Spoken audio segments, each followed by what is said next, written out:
Hey guys, welcome to the show. We got a great one lined up for you today. If you'd like to support this channel, there are PayPal and Patreon links in the info box below. And unlike other ballbusters, we have a boatload of people in here today, man. It's got them all fired up. How's it going out there, ballbusters? Woo! To be here. Yeah. Crushing balls every step of the way. Talking about. Okay. Yeah, it's going to be one of my favorites. We're covering logical fallacies today, and that's just one of my favorite things ever. All we deal with on Flat Earth Debate all day, every day. So nice to actually cover it in summary without anybody challenging you or you having to dissect the actual fallacy that they've utilized. Excellent. I can't wait. It's a target-rich environment, isn't it? And I'm immediately going to introduce a new fallacy, the fallacy. It's got 3 parts. Well, just wait for that, because that's one of the fallacies. Right. So just wait. I think Arwin's saying that if you just claim the fallacy, normally incorrectly, when somebody's pointing out the opponent's fallacy, i.e. the opponent says, fallacy, that would be the fallacy. Exactly. It's the next step. So what you're saying is we're pointing out that they said fallacy. So ours is the fallacy, right? Exactly. Yeah, we're charging them with the fallacy after they charge us with the fallacy. Exactly. Unfortunately, we already know what's going to be the rebuttal. It's going to be the fallacy. But yeah. That requires more than 2 or 3 parties, man. Yeah. This is I always say this is my favorite presentation. It's right up there though.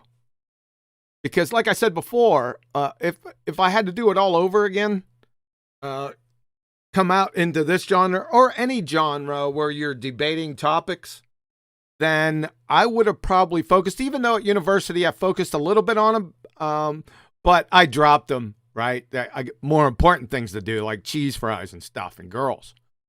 So I dropped it, but if I had to do it all over again, I would start out learning. You can't learn all the fallacies because there's like 400 or 500 of them.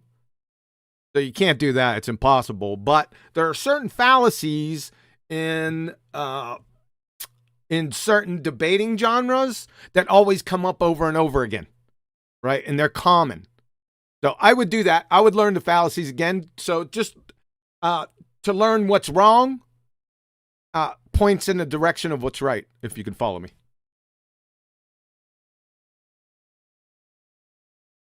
As this is a ballbuster show, it's about fallacies. Can I start with a fairly bold, logical fallacy-related statement about sphere Earth? Sure.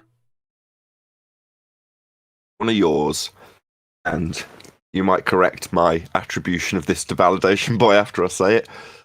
Every single claimed to be globe proof ever asserted ever will start with the assumption that the Earth is a sphere. That's known as a begging the question fallacy. Mm-hmm. Yep. And Validation Boy, if you're out there listening, go ahead, come clean, and just tell everyone that you got that from Cathexis, right? Who got that from me. Because that's what I told Cathexis way back in the day. Right? So just come on, just own up to it. Yeah, I got it from Cathexis. We can move on. Oh, and a shout out to somebody else.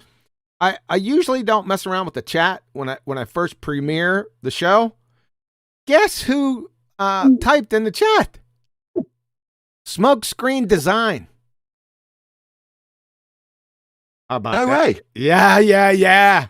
Yep. Check the chat, man. I think he might be in there because he was in there earlier today. Yeah. That's an old name. Go ahead. That goes back about 5 years. I remember Smokescreen Design's response on behalf of Jeren to Red's Rhetoric. Yep. And he dissects up a Red's Rhetoric video, and when it gets to the point that Red's Rhetoric inserts the R value into the maths, he's like, whoa! Just points out where they're inserting R into flat equations. Yeah. And just saying, well, we just assume this R here because Earth's a sphere. Exactly. That's what I remember Smoke Screen Design with. Exactly, Nathan. You got it. Yep. It was outstanding at the time. Really blew the whole thing up, man. Yeah. I must have shared that video in excess of 100 times. Yeah, shout out Smoke Screen Design. Excellent work. I haven't checked. I was going to check and see if your channel was still going. Is his channel still going, Nathan? I don't know. I don't know either. I'm going to check it. I'll check after the show, but outstanding. I watched a few of his videos. Outstanding work, sir. So shout out to you. He said he enjoyed the Flat Earth model presentation. Yeah. His channel is still going. I'll post a link to one of his videos in the live chat. Cool. Yep. Can I make a comment about fallacy relations to the globe religion, to heliocentrism? Sure, but you'll probably step all over one of the ones I have, but go ahead. All right. It's just very telling that the entire globe system is all revolving about begging the question and then not even trying to reify whether that begged question is actually factual, in order to to find a route towards the iconography of it all instead of the actual reality of it all. So it's like it's the ultimate bomb of all philosophies, basically. Constantly begging the question. It could do something else, but it just persists on begging the question, because that's the way that religion works. Yeah, it's common among all religions, circular reasoning. So, yeah, exactly. Arwen, you got it. Yeah. But the key is, and I always said this, the key is because we got a bunch of fast talkers here, right? And it's hard to catch these if you're not used to them. If you're not familiar with them, then when they speak really fast, you don't catch them, or you catch them, but they're on to 2 or 3 more points down the line from that fallacy. So you got to be really sharp. Your ears you got to be snappy, right? And then what they do is, it's kind of clever in an Elmer Fudd way, because we're going to stop them. As soon as I hear a fallacy, I stop. Whoever's saying it, I stop them. And then they always retort with, well, you're always interrupting me.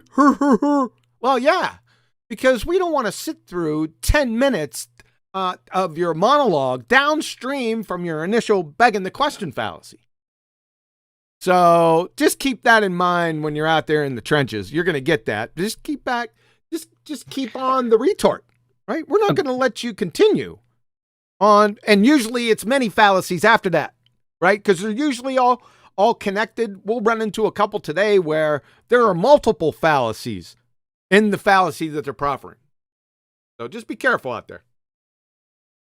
John, can I give a typical field example? Yeah, good. Of what flat earthers might come across? Go ahead. Well, what I've started to notice, especially on more hard grounds like the flat earth debate, is what typically happens is ballers just come, they start blabbering all over you. You eventually get to the point where you can finally, mute them or something, ask a question, and they leave a giant pause. And then as soon as it's like, okay, well, let's move on then somehow. And then as soon as you start talking, they start talking over you, and then complain that you are muting them as they are answering after you've broken the long silence. Yes. And that's very typically baller. Yeah. It's like, it's really almost like a poking tactic. It's guerrilla tactics from a losing side, from against the overwhelming force. It reminds me of how the Taliban works, you know? Because you see them on the scopes, like, yeah, they're just a couple of men with RPGs and they're just like walking this long distance. They could potentially be shot or droned, but they're doing it anyway. And you're just staring at it like, why are they doing that? Because they have made up their minds. They're going to try no matter what, no matter if they get blown up. And now that is more visceral, more real, in war situations. But on the internet with this intellectual debate, it's very similar. They're strong-headed. They won't stop, even if they know they're going to lose. Yeah, so you got it. They'll use any means necessary. Well, you got it when you said tactics. So all they got is tactics. Mostly they're Elmer Fudd tactics at this point, because these guys are getting shredded. I don't know. I don't know if you've been keeping up on current event ballers, but I'll tell you what, these current events are saying that you're getting decimated. It's bad out there for you guys right now. We're just tightening the noose. Getting that vice and just tighten it every day. How does it feel? Ha!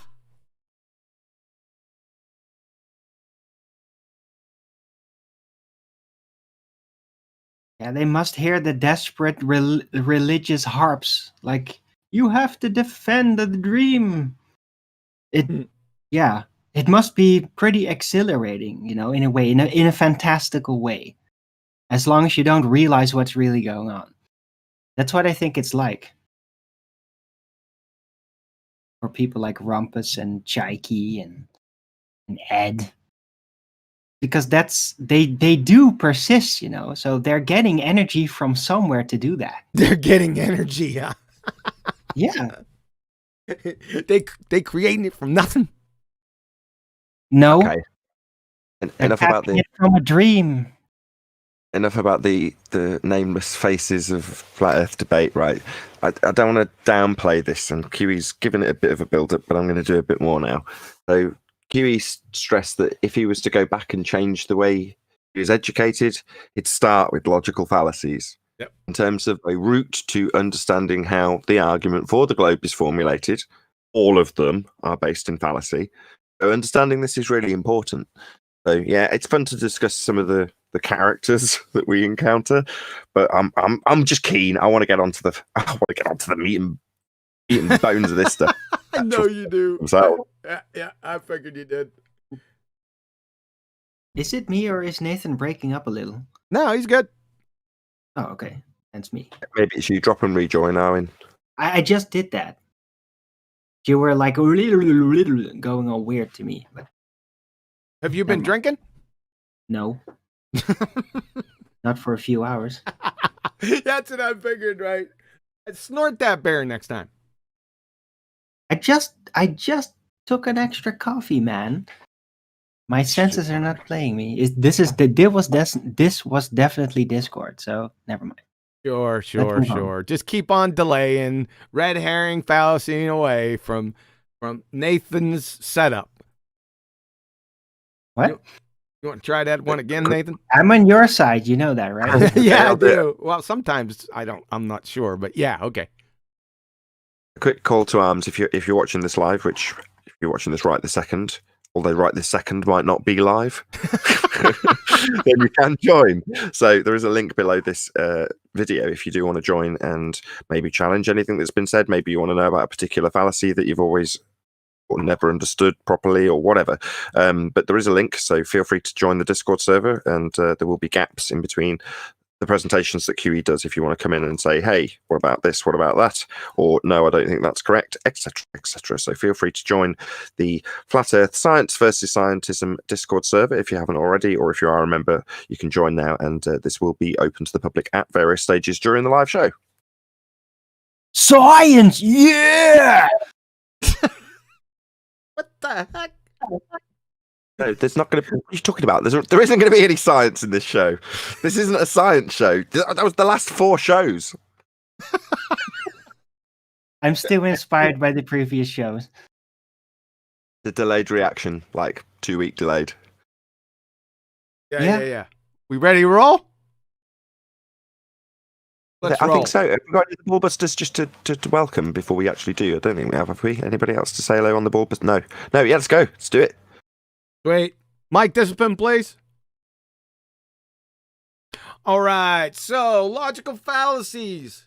What I like the term or phrase, BallTARD tools of the trade, because this is what they use, folks. We all know it. I put somewhere in the vicinity of 20 common ones that show up all the time. Like I said, there's about 400, 500 of them. We're never going to get through all of them. Most are obscure, right? They hardly ever come up. We may bring one obscure one up. I don't know. It depends on how I feel. So let's get rolling, guys. All right, let's start off with argument from silence, right? Argument from silence. And hey, Nathan, remember I said when I brought this fallacy up, I said, it sounds like it's an argument from ignorance, right? And look at what they got right there. I was loving life when I searched out the citation for this, right? I was like, yeah. The also argument from ignorance. So, but argument from silence, this is a good one. It's the fallacy that if sources remain silent or say nothing about a given subject or question, that this in itself proves that something about the truth of the matter, right? Well, that's all kind of train wrecked. And everyone knows this intuitively, but it's hard to catch. And I'm going to give you an example, and this has been recent over the past 4 months or so. Now, he's done this a lot of times, not with this particular subject about the second law. It was about the Coriolis Effect. But he's been doing this for a while now, and it's Gimp Panda. And this is how it goes. There have been hundreds of thousands of people who've studied the second law, and nobody has caught on to the problem of the atmosphere next to a vacuum. You see it? Yeah, this is a textbook argument from silence fallacy, and that's it. It's over. Right? Your argument's void. It's a train wreck. You got to start over again. And we'll go about this a little differently. We'll stop at each one and see if you guys have anything to say about them. I think that's the best way to go with these. So, anything on this one? Say, would you want me to run down the list? We'll start with the BallBusters, obviously, Aaron, if you want to chime in straight away, but if not, we'll go on to Elijah. No, I'm good. Elijah, anything to add? We're going to be fairly quick fire, so.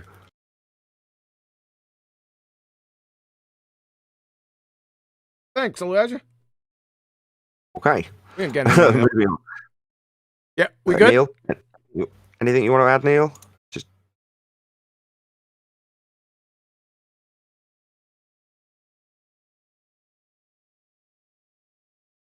Just me, or am I not hearing anything? Is it me that needs to refresh? Because I didn't hear anything either of those 2 times. No, I'm seeing him come off mute, but I'm not hearing anything. Oh, it's not just me. Yeah, log out and log in again. Yeah, that's what I would do. Yeah, he's doing that right now. I'll do that too.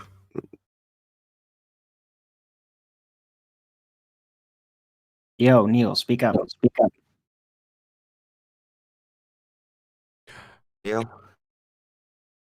Nope, nothing Neil? from him. Neil? Check. Yeah. Oh, there he is. Guys, just continue. I'm hearing you. Sweet deal. Are gonna you rattle out- kidding me? Hold on, Owen. Just me and whoever. So RC West, is it? No, we don't any- want to hear anything from Magnetic West. That's RC Meisty. Keep him on mute. Really? Yeah. Really? Yeah. Why not? Fair enough. Skeptical. And he's on server deafen anyway. So, who's that? Zanik. Anything you want to add in terms of argument from silence fallacy?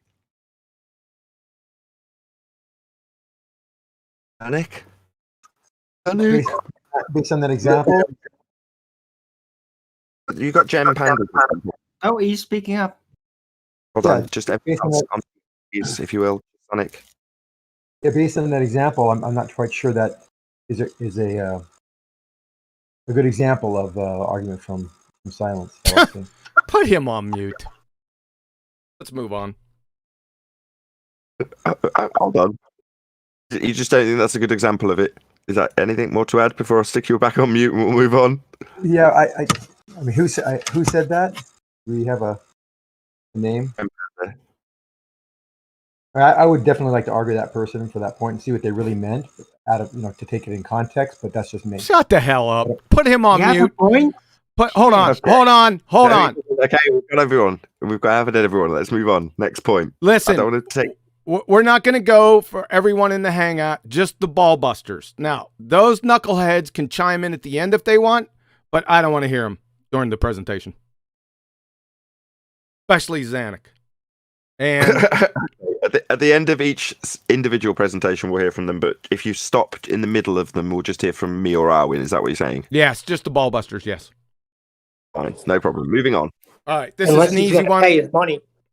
Thanks, Neil. This is an easy one. Like I said, let's go over it again real quickly. The argument from silence, the fallacy that if sources remain silent or say nothing about a given subject or question, this in itself proves something about the truth of the matter.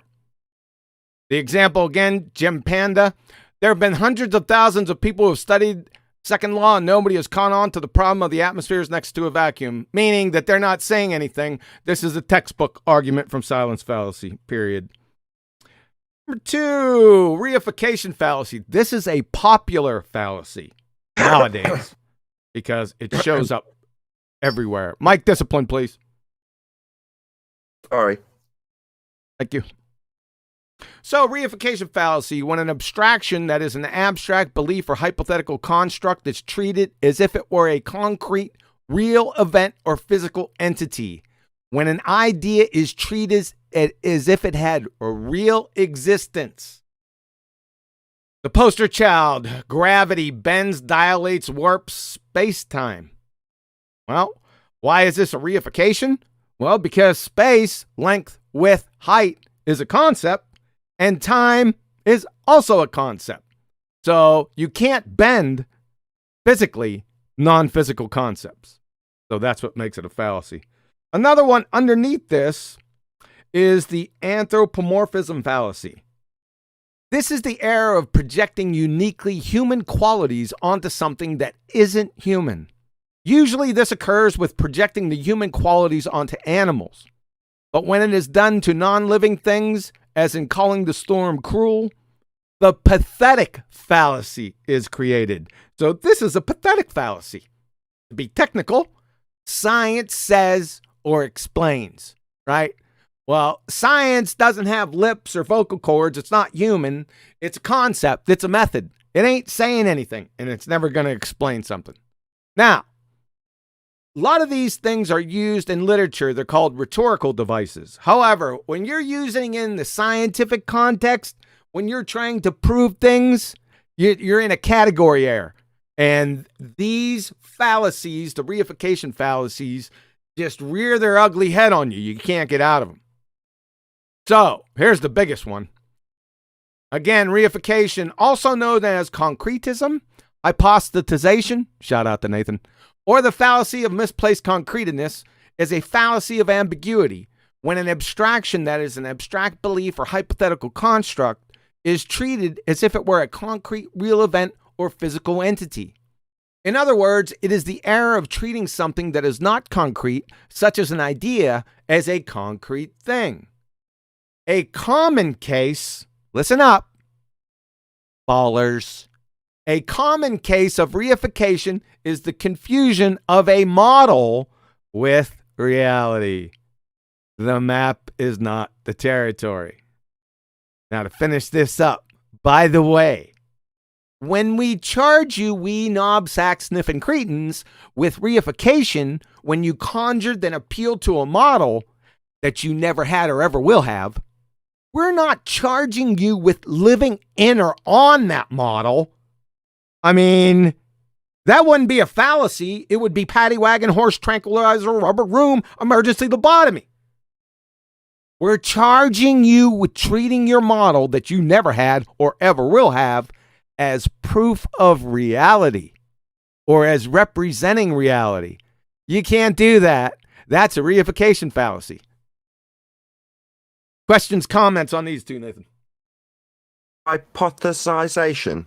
You got it. Excellent. The fallacy of misplaced concreteness. Right. The map is not the terrain. We do not live on a model.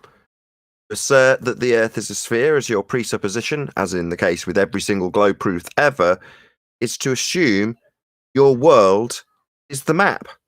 And it isn't. You don't live on a model. Now, as Huey rightly points out, when we make that assertion, we're not saying, well, you're standing on, let's make it a bit more easy to process visually, a Lego brick globe.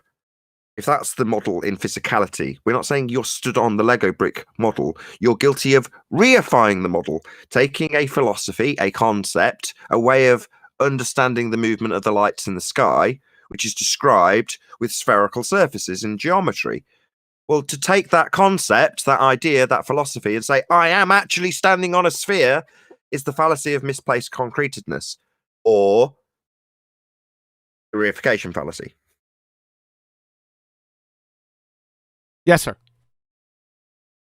Or a hypothesization. Hypothesization. Yes, sir.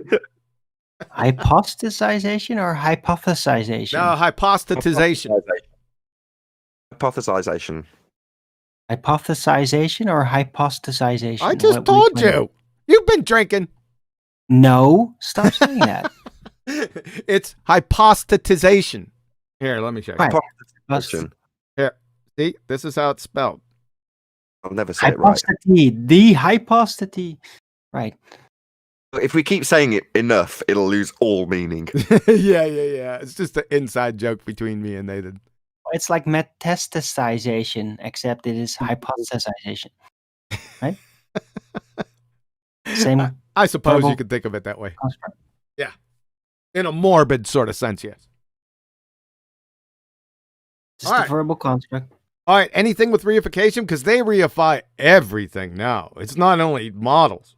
I mean, we catch them now with anthropomorphizing a whole bunch of stuff.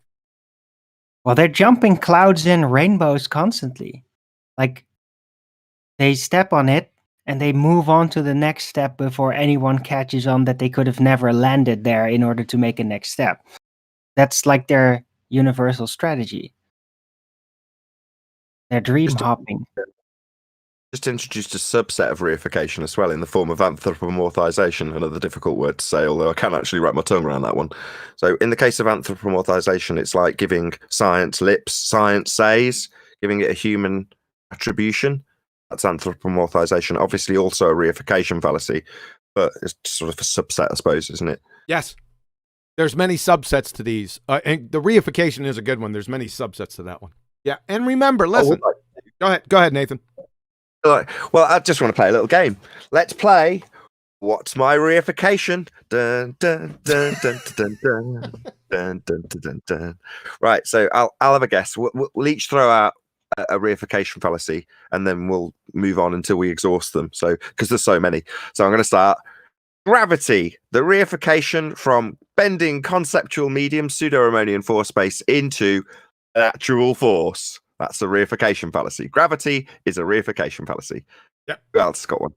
Yeah, we just went over two of them. I gave you two examples. The next one was science says when you give those attributes, concept attributes to actual humans. So that stands out. And you also listed the map is not the terrain. Yes. You don't live on a model. Yeah. How about the second law of thermodynamics doesn't apply to the Earth? How about that one? Now That's not a reification. No. Oh, That's a hand wave dismissal. right. You're right. Sorry, never mind. I think that's about it for the reifications, the ones that I could think of off the top of my head. But just listen to ballers talk back and forth, and just mark them down when you identify them. They're real easy to identify once you know what you're looking for. Move on. Yes. To the straw man fallacy. Oh, before I begin on this, there's a very important point. We're pointing out these logical fallacies, and whenever anyone invokes a logical fallacy into an argument, that renders that argument void. That means they don't have an argument with their premise. being fallacious. It's logical fallacies are errors in reasoning. So it just renders their argument void. If they want to come back with another argument trying to prove something about that topic, that's fine. They're good to go. But in that specific case, their argument's void. That's it. They can't use it, in other words. While you've added a segue of your own, do you cover the fallacy? Because if not, this would be the most appropriate time to cover it. I do cover it. Okay, forget it. And remember, Arwen has the fallacy that I told him. I said, no, hold off on that because I got that one. So it's coming up. All right, let's roll with the straw man fallacy. It's just like how it sounds, right? You attribute an easily refuted position to your opponent, one that the opponent wouldn't endorse, and then proceed to attack the easily refuted position, the straw man, believing you have thereby undermined the opponent's actual position. If the misrepresentation is on purpose, then the straw man fallacy is caused by lying. This is an easy one. Claim. Scientific experiments are conducted to reveal the cause of natural phenomena. What do these numpties do nonstop for the past 2.5 years? How are we supposed to conduct experiments without man-made objects? You didn't. This is a straw man because they're not paying attention to the actual argument. Nobody ever said or will ever construct a scientific experiment without using man-made objects. You slobbering knuckle draggers.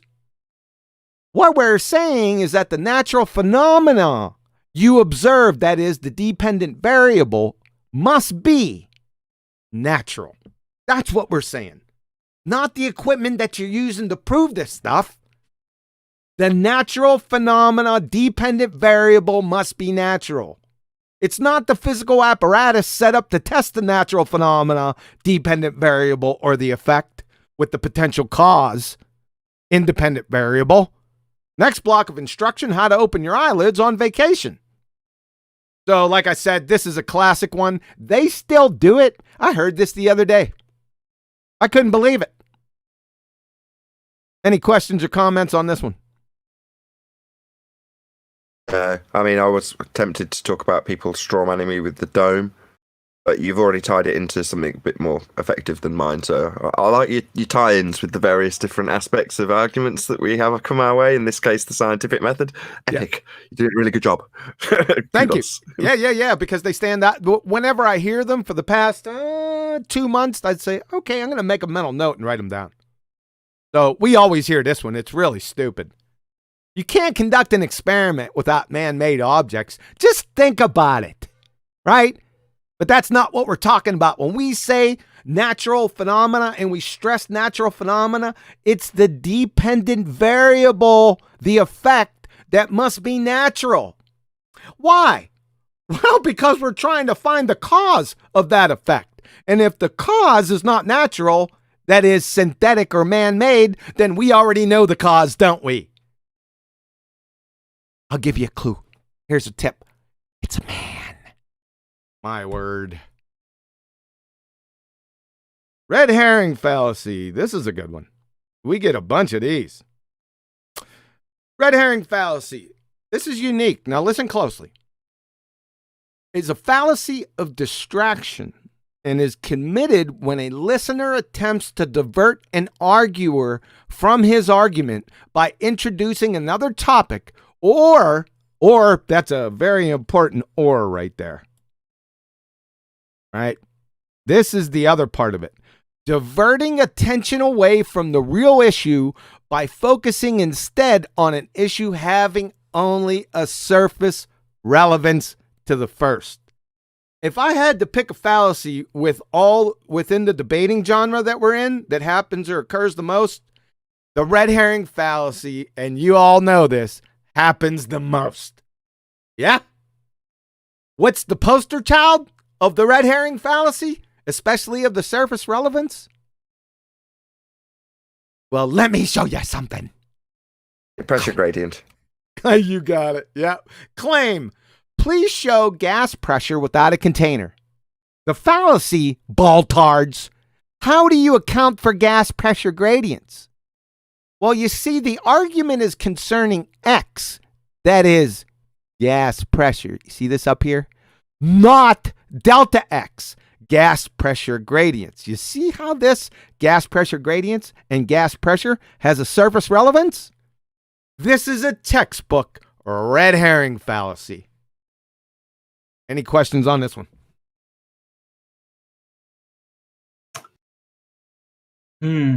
So I'm just wondering, like, how much of a difference is it with like a straw man then in this case with the pressure gradient? They're very 'Cause close. I always thought the red herring fallacy was really more like a tactic to bring in something, not even as a response, but to just bring in something that would distract away from the actual argument. They're very close. There's a couple nuances between red herrings and straw men, but they're extremely close. All right. So why is the pressure gradient as a response a red herring instead of a straw man? Sure, because of this, what I focused on, it's or diverting attention away from the real issue by focusing instead on an issue having only surface relevance is the key.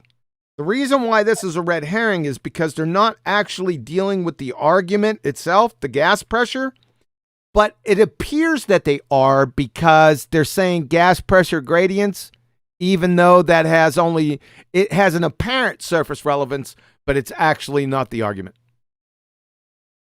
Okay. Right. It- So they're it's- not getting into the actual structure of the argument. It's nuanced. Like I said, they're extremely close, and most times I'd say, don't even worry about it. It's either a straw man or a red herring. All right. Yep. I still to this day confuse the two, Arwin. I mean, if I was to give an example now, I'd get it wrong. If I was to say one step on from this example you've given, how can you have gas pressure without a container? Well, what about the gradient?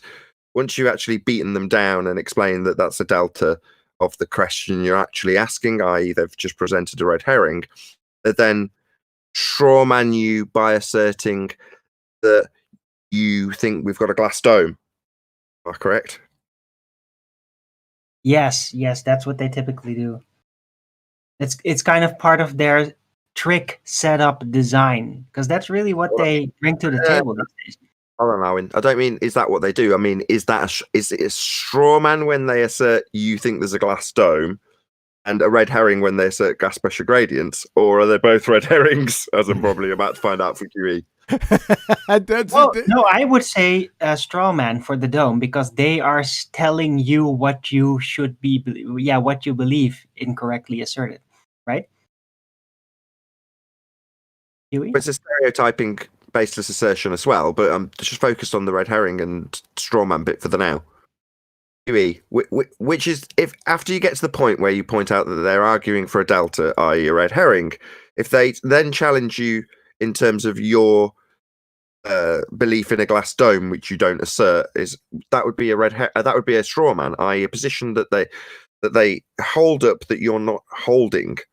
Burn. Yet, if it was the case that I didn't, in that particular argument, you could go outside it too, but in that particular case, if I didn't say anything about the dome, then yes, it would be a straw man. Hooray, I got it right. Yep. But I always say that there is a dome, i.e. aka container.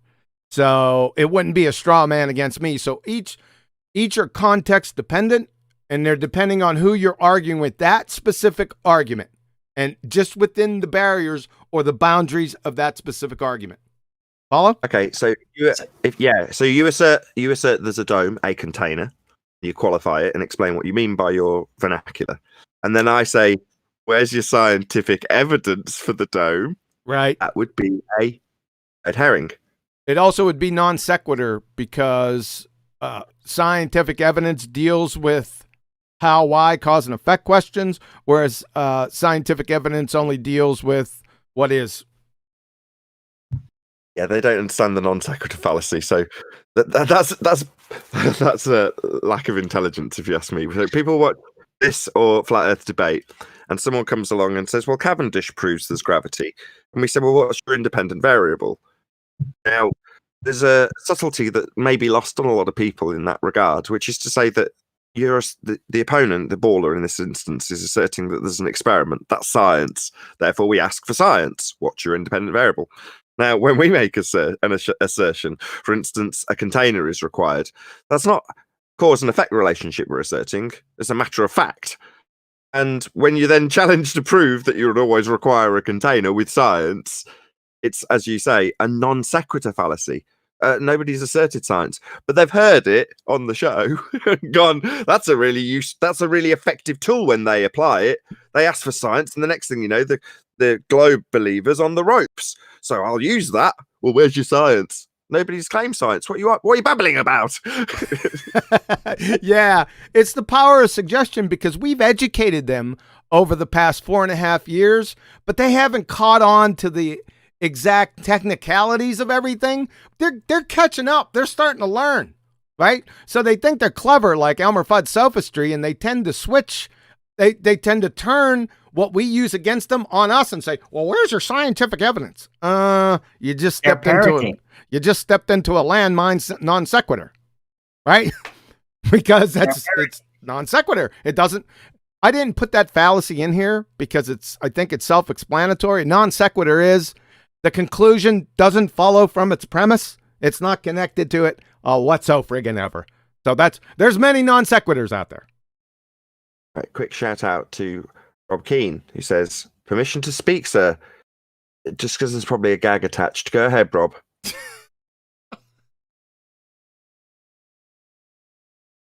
No, I ain't got nothing to say. Yeah, we figured, man. I knew it. Okay, I'll pop you back on mute. Thank you very much for the super chat. I like how concise he is, though. I love conciseness, man.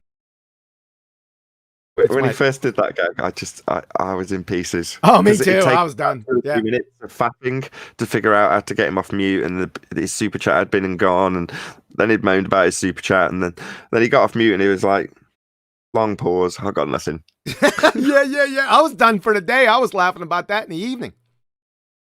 Yeah, me too. I was crying. We brought it up last week, last Tuesday too, when he was in there. It's too funny, man. But I tell you what, I love the conciseness, man. More concise you are, that's my love language. Consistency. All right, so let's continue, and we'll be very concise. Now, this one is highly prevalent also, the equivocation fallacy. Now, a lot of people confuse this one too. But an equivocation fallacy is the illegitimate switching of the meaning of a term that occurs twice during the reasoning. It is the use of one word taken in two different ways. What is the prime word that you can equivocate till the cows come home with? Theory. You got it. Go ahead. Theory. Theory or one other one? Gravity. Why? Because they're two different versions. So, the statement leading out, scientific theories are the result of validated scientific hypotheses. However, in colloquial terms, theories are just abject speculations. Like, my theory is that white dwarfs are caused by luminescent gerbils. Well, that's not a scientific theory. Now, if you're not in a scientific discussion, then this isn't a fallacy. I mean, everyone says this. They use theory like it's, going out of style. But remember, it's in the context. It's got to be in context. If we're in a scientific discussion and you say theory, I'm going to stop you every single time I hear theory. And you know this because it's happened about 10,000 times in the past 4.5 years. The other example, like I said, the rumpus does this all the time with gravity. The force of gravity bends space-time. Do you see the equivocation here? Force appealing to essentially the universal law of gravitation, which has been debunked. and space-time bending. The universal law of gravitation has nothing to do with space-time bending. This is an equivocation fallacy. It's hidden, but it's hidden in plain sight. You got to be ready for it. Questions, comments? Epic, yeah. It's something that I used to get confused with as well and call it false equivalence. And it isn't. It's, as you say, it's using two meanings for one word. And in this case, there's two different gravities. Yeah. And when you say the force of gravity, okay, instantaneously you're talking CV Boys, Reverend John Michelle Cavendish gravity as soon as you say the force of gravity. Yes. Well, that's Euclidean. They're talking three space. Yep. And then as soon as you say bends the conceptual fourth dimension of space-time, well, that's a completely separate gravity. Yep. It's a word that's got two meanings. Yes. So the second one is not a force. The first one is a force. So you can't have the force of one causing the bending of a conceptual medium of the other, which is not a force. It's an equivocation fallacy. Exactly. Exactly. Yep. You But got the it. theory one gets my goat more. So the theory one is frustrating because you'll have pretender clown scientists that are utilizing their banner of science because they're often, or more often than not performing anything to do with science. They're not actually adhering to the scientific method, and they'll talk about their theories. And it's absolutely colloquial. It can't be anything other than colloquial. But when they've barked on about science for a few minutes and you hear the word theory, it conjures the idea of a scientific theory, something that's actually been validated by way of experimentation. That's what a scientific theory is. You know, it's the step after you've got your validated experimentation done. That's when you get your theory in science. But when you hear people talking about lights in the sky and their theories, that's colloquial. But science is right whether you like it or not, from the same astrophysicist Neil deGrasse Tyson. So you've got this magic trick. We're talking science, we're talking empirical data. Now let's talk about our theory about the light in the sky.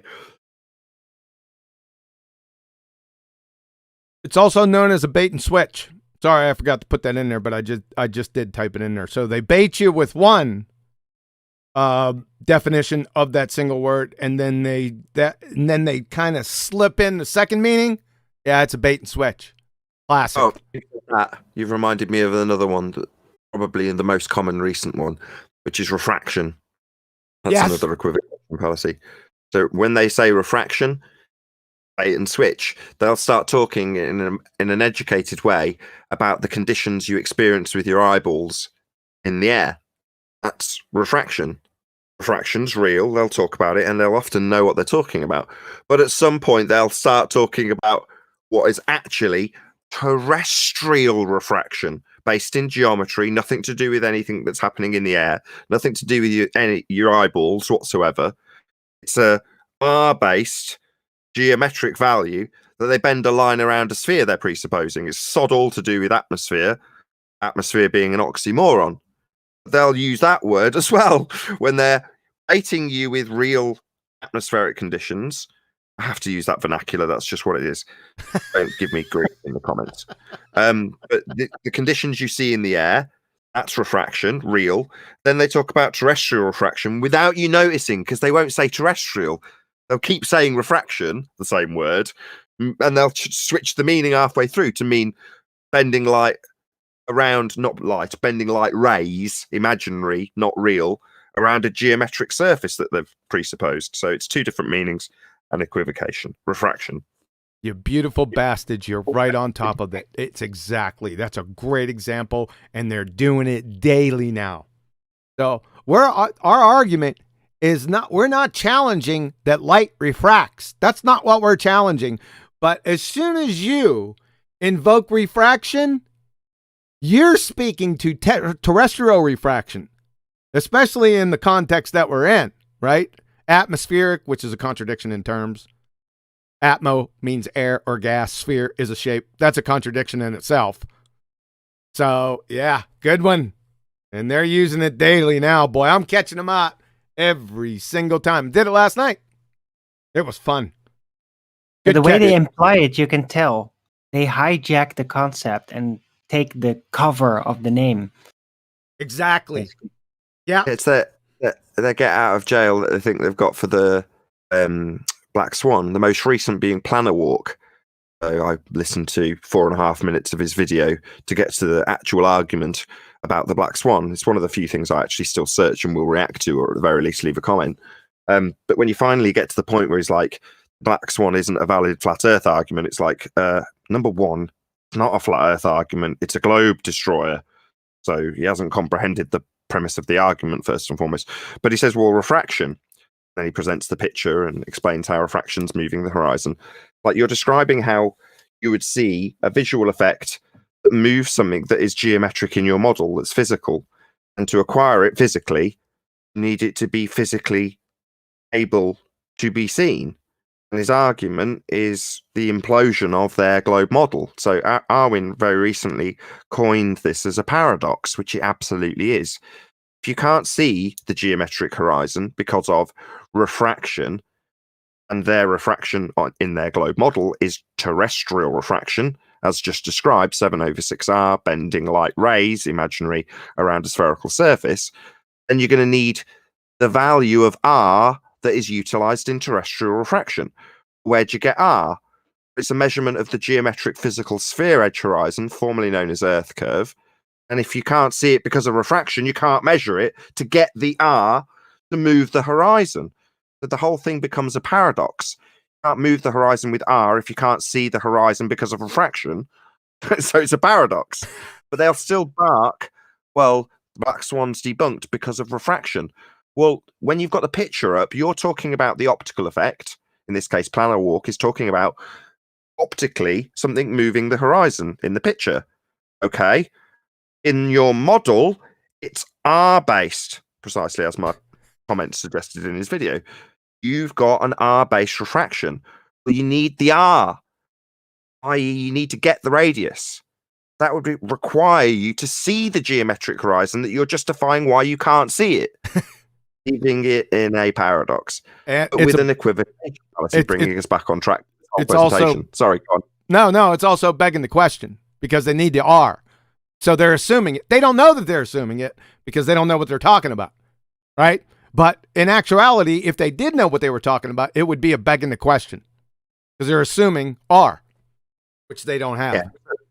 We've gone in reverse steps for the Black Swan. So the this is worth a summary. So the Black Swan is only an address because we've pointed out that every single globe argument ever starts with the assumption that you're on a sphere. You are, right? Nathan, you're breaking up. Nathan. Sir, drop out, come back in. Yeah, roboting. One moment, folks. This is very important.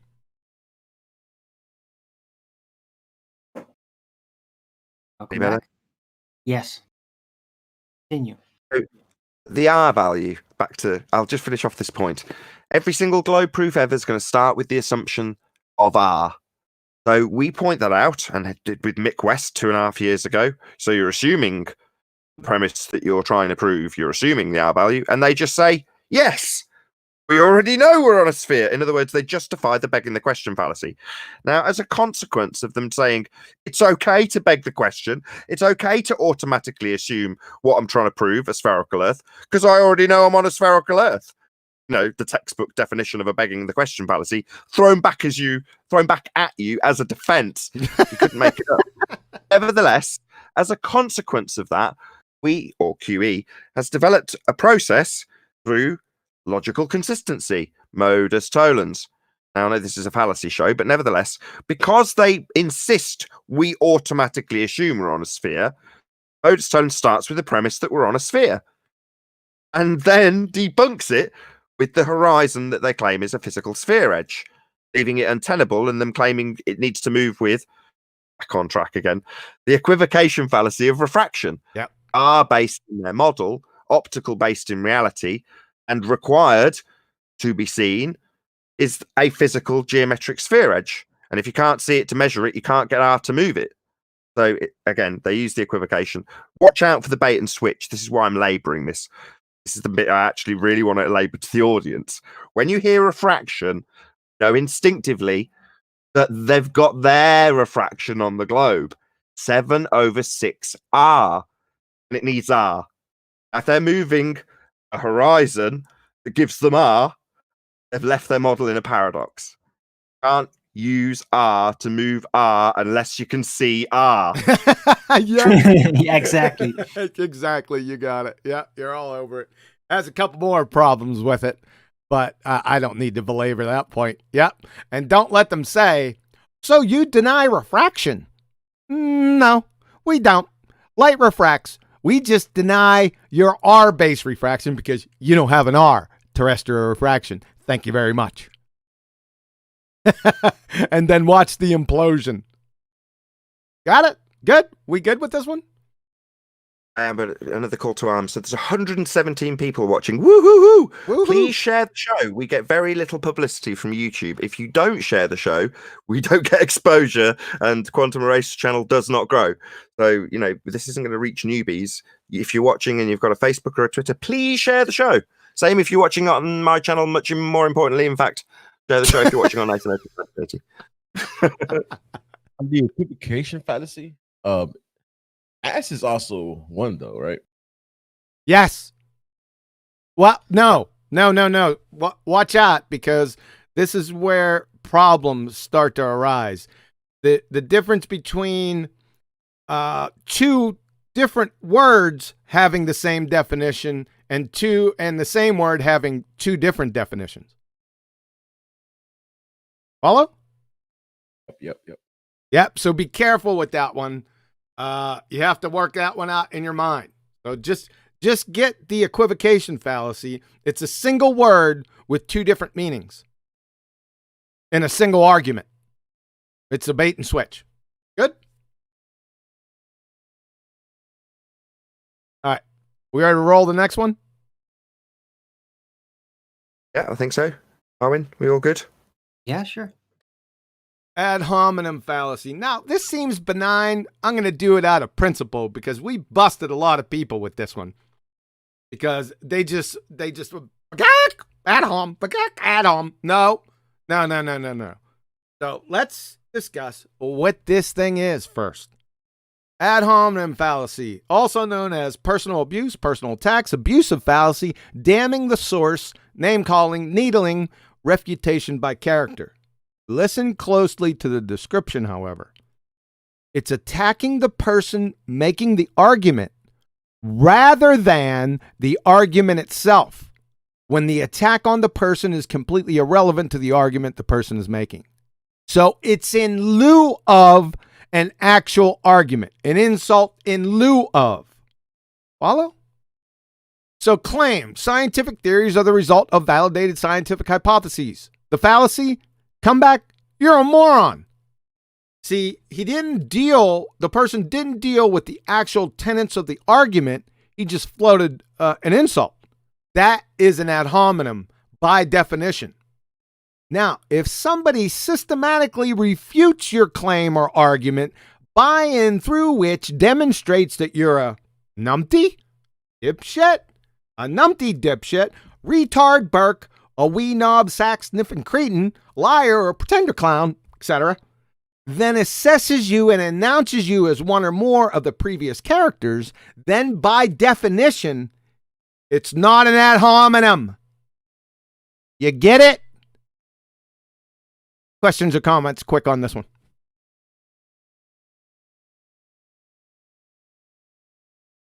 Ad hominems, yeah, are commonplace when you're a flat earther on YouTube and other places. So yeah, ad hominem is a very typical step before retreat. When you actually, don't fall for any pitfalls, you don't get demoralized, discouraged within what's happening by the ballers and what they do.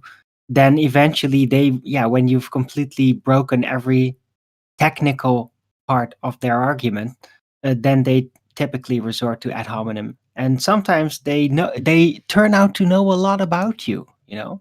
Yeah. It's like they got this cache ready of all these rumors and just negative details. Like this, they got this registry. Yeah, I ad agree. hominem things they could say. Isn't that a strange phenomenon with it? Right. Yeah, true. There's also, I would say, an implied ad hominem, like you don't understand. That So that's just yes. straightforward. Go ahead, You Nathan. don't understand, you don't understand it's just a straightforward ad hominem if it's in response to an argument. That's the key detail here, though. It's in response to an argument.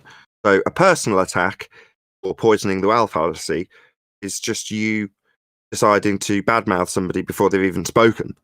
However, if somebody presents an argument to me that's consistent and cogent, and I respond with "you're an idiot," that's an ad hominem attack because it doesn't address the argument. And as detailed previously by QE in the presentation, if you concisely take apart an argument, for example, gas expands in all directions, it does not fall down, go boom, boom, like bouncy balls in a fish tank, as asserted by a moron, pretender clown, idiot called Thunderfoot. And none of those are personal attacks or insults. They're descriptions based on moronic behavior. Now, if I point out that gas expands in all directions, and the response I get from my opponent is, "You're an idiot," that's an ad hominem. I bet his Mercedes is bigger than yours. You're thinking of Phil Bell. His Oh, right. appeal to Mercedes fallacy. I think, yeah, we wanted to keep that short, so should we move on? All right. Moving on if you want. Yeah, we'll go ahead and move on. Yep. So here's another one. This one gets abused, man. People in general have no frigging clue what this fallacy is, but it's really simple. It's an appeal to authority fallacy. It occurs when the authority in question is not a legitimate authority on the subject. It's that simple, right? So if the person is a subject matter expert in the area and you appeal to him, that's not an appeal to authority fallacy. I don't see where people, they automatically, a lot of ballers do this. Well, you're just appealing to, that's appeal to authority. No, we're just crushing your argument with your own pseudoscience or pseudoscientists. Here's an example. So, fallacy. Dr. Craig Venter maintains that refrigerators violate the second law of thermodynamics. Now, Dr. Craig Venter is a geneticist, a subject matter expert in that area. Not the second law. He might know stuff about the second law. I'm not saying that. What I'm saying here is, though, if we were going to call him to the stand in court and talk about refrigerators, I would probably say Dr. Craig Venter is probably not somebody who you're going to want to go up on the stand. Okay? So the opposite of that, not a fallacy, if I appeal to Dr. Craig Venter for his subject matter expertise in genetics, that's not an appeal to authority fallacy. If the above wasn't true, then every expert witness brought into court to testify could legitimately be objected to for appeal to authority fallacy, Your Honor. Dismiss his testimony. Does that make any sense to you? I hope it does. Go ahead. Anything on this one? Yeah, there's the actual example of an appeal to authority fallacies. I can't remember if it's Billy Madison or Waterboy. He's in a class with a professor trying to teach him about the medulla oblongata and how you've got very aggressive characteristics in alligators. And is it Waterboy, Billy Madison, whoever, Adam Sandler, replies, "Mama said that the alligator's angry because he's got all those teeth and no toothbrush. Mama is the authority. And the appeal is that it's not the medulla oblongata that's causing it to have all that aggression. It's because he hasn't got a toothbrush. Mama said." Because Mama said. Yeah. It's true because they told me so. Too funny. Anything more on this? This is a pretty easy one. A lot of people screw this one up, but hopefully if you watch this presentation, you won't do it anymore. I doubt it. Ballers are just going to do it. Appeal to authority fallacy. Right? Keep on doing it. I'll just hammer away at you. Body of science. This is very subtle, I'd like but to very see good in one. court. I sentence you to 10 years. Appeal to authority fallacy. Go ahead. Somebody else wanted to add something. Was that Rebel? Do you want to add something quickly? Yeah, no, I was just pointing out it's very subtle but very good one, pertinent point. Thank you. Yes. Now, I'm not saying that authority is always right. That's not what I'm saying. I'm just dealing with the fallacy, right? On the surface. Does everyone follow that? Don't take it to the next couple steps down the line. That doesn't have anything but to do with what I'm talking about. As long as we're clear on that. Here's another one we get all the time, right? Argument or appeal to ignorance fallacy. This is an argument for or against the proposition on the basis of a lack of evidence against or for it. Simply. Example, dark matter is created by invisible three-toed gnomes throwing pixie dust in a black hole behind the Crab Nebula. And then they say, well, can you disprove it? And then, of course, no one can, because it's an argument from ignorance fallacy. And then it's always followed with the shifting the burden of proof. Therefore, it's true, right? They'll shift the burden of proof. We'll get to that one here coming up. But like I said, some of these come in combination. They logically flow from each other. Straw man is always associated with usually a generalized baseless assertion, right? Because they're just connected. Follow? Another example, the moon's gravity is responsible for ocean tides on the earth. The challenge, obvious. Scientifically validate your claim, please. Response, how else would you explain it? See, there's the shift the burden of proof fallacy attached to the argument or appeal to ignorance fallacy. Follow? Any comments, questions on this one? I'm good, actually. Owen? Well, how would you prove our argument? Well, how would you prove the line core at the center of a presupposed ferocler? Yeah, exactly. Oh, did I have this over? And they do regularly resort to this because I think that they are noticing that by doing that, it's almost like animals just trying something out. And they notice like, hey, it sometimes gets us going, people like me. And then they might get some kind of good idea out of them because in our delusion as flat earthers, sometimes we get things really right and it's so useful to them. Right, but the important bit in this particular fallacy is no one's ever disproved the existence of unicorns. Well, have you ever disproven that they exist, Darwin? No? Well, you've not Same shown argument any goes evidence that for- they don't exist. Right. Therefore, they must exist, right? But that was never a big passion of mine, disproving unicorns. So it never stuck to that. Way to completely sidetrack the point, but thank you for participating. Yeah. This, as soon as you hear one of the, when you hear it. Like I said, a shifting the burden of proof is 99.999% going to follow this train wreck. So get used to it. How else would you explain it or prove my claim, right? That's an argument from ignorance. And the associated shifting the burden of proof. Good. I would add that Darwinism would be a perfect example. Oh, definitely. Yeah. It's chock full of them. Agreed. All right. The next one. This is, yeah, here we go.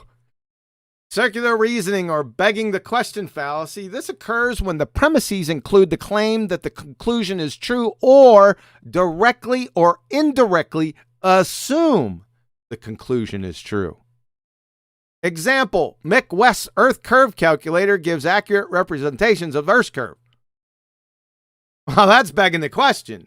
You're assuming the very thing you're attempting to prove. So, round and round. What comes around goes around. I'll tell you why. Fallacy. Does everyone get that one? I probably butchered it. It was rat. And the most recent absolute train wreck. In response to geodetic surveying proving Earth curvature, bite the tight shirt, Craig. If we are measuring a tangent, response, what tangent? Craig, fight the tight shirt. whichever tangent your eye line is creating. Response, that's begging the question fallacy. And that is correct. It is begging the question. Why? Well, you have to define what a tangent is. From Oxford Dictionary's tangent, a straight line or a plane that touches a curve or curved surface at a point, but if extended, does not cross it at that point. So if you're attempting to prove Earth curvature through geodetic surveying and you say tangent, well, you're assuming the very thing you're attempting to prove. It's a textbook begging the question fallacy. Questions, comments? I think tangent stands for a Latin word for donkey dick. Say that again. The Latin word for conflict is what? Say again? Did you just repeat what you just said? The tangent word is a Latin word. It stands for donkey dick. Oh, thanks. YouTube's going to love me for that. Save it for flat Earth debate. Appreciate that. What did people call you and say, hey, let's just go train wreck his show? It just too bad time. It's a bad example by me. just call it circumdicular reasoning. Thank you. Yeah, they won't catch that one. Mm-hmm. And it's still in there. Yeah. So this had just happened to Craig Fight the Tight Shirt. This was a belly laugher, by the way, Craig, if you're listening. Hello? What made that worse was that prior to him actually utilising the fallacy and saying the word tangent, I tried to pin him down already with geodetic surveyors. I was like, well, they're measuring a tangent plane, right? And he just wouldn't have it. Dodged left and right, and eventually it just slipped out, the word tangent, without him realising it. It was epic. Yeah, I knew it was coming, and I was like, yeah, he's not going to let him get away with it. And I said, keep going with it, because he's got to spurt it out. And you did. I couldn't put all that dialogue in here. It would have been too long. But yeah, you're right on it. The summary's right on. Once you get to the point that they've got the word tangent, it's like, well, what is a tangent? Now, again, this is something that's subtle. It will slip by most people. Yeah. Because you hear tangent, and you don't necessarily go, what's a tangent? Well, it's a straight line that intersects a curve, surface of the Earth that they're assuming here. You don't necessarily do that. Yeah. You should. I got a short question, a fallacy question. What is the appeal to basically an orthographic view of a ball and a person standing on that and the geometry of that? What does that, when somebody directly appeals to that or hides it within their reasoning, what do you call that as a fallacy? Just a reification, or what are they trying to prove? That it is actually this. So as well, it is the reification. It's begging the question. Yep. If you go to a curve calculator, this was exampled with Mick West earlier, Arwin. So the curve calculator proves Earth's curved, right? So it's begging the question. No, but I don't mean based on the calculator, but based on typical orthographic views. Like Rumpus loves so much a ball drawing with a person standing on it, and then just basically saying, "Look, that obstruction that is because of the curve." Yeah, it's begging the question. Yep. Right. The question. Okay. When I coined the phrase begging the question, proof of nothing, perspective hijacking, Earth curve calculator. Well, the clue for the begging the question intro is the Earth curve calculator outro. Earth curve calculator. So the Earth curve calculator proves we've got Earth curve, does it? Precisely. The clue's in the title. It's begging the question. Yep. Right out of the gate. You got it. Yep. It was right on point. All right. We good? Yeah, it's just that it's such a easy response to basically a very tricky machination. It's very complex what they really did there. Yes. Tricking with the mind. Yes. But yeah, it would almost seem like it would be a more complex fallacy they're actually engaging at, but I guess reification will do. I can tell you want to move on, QE, but I don't mind labouring this because you're right, Arwin. That's spot on.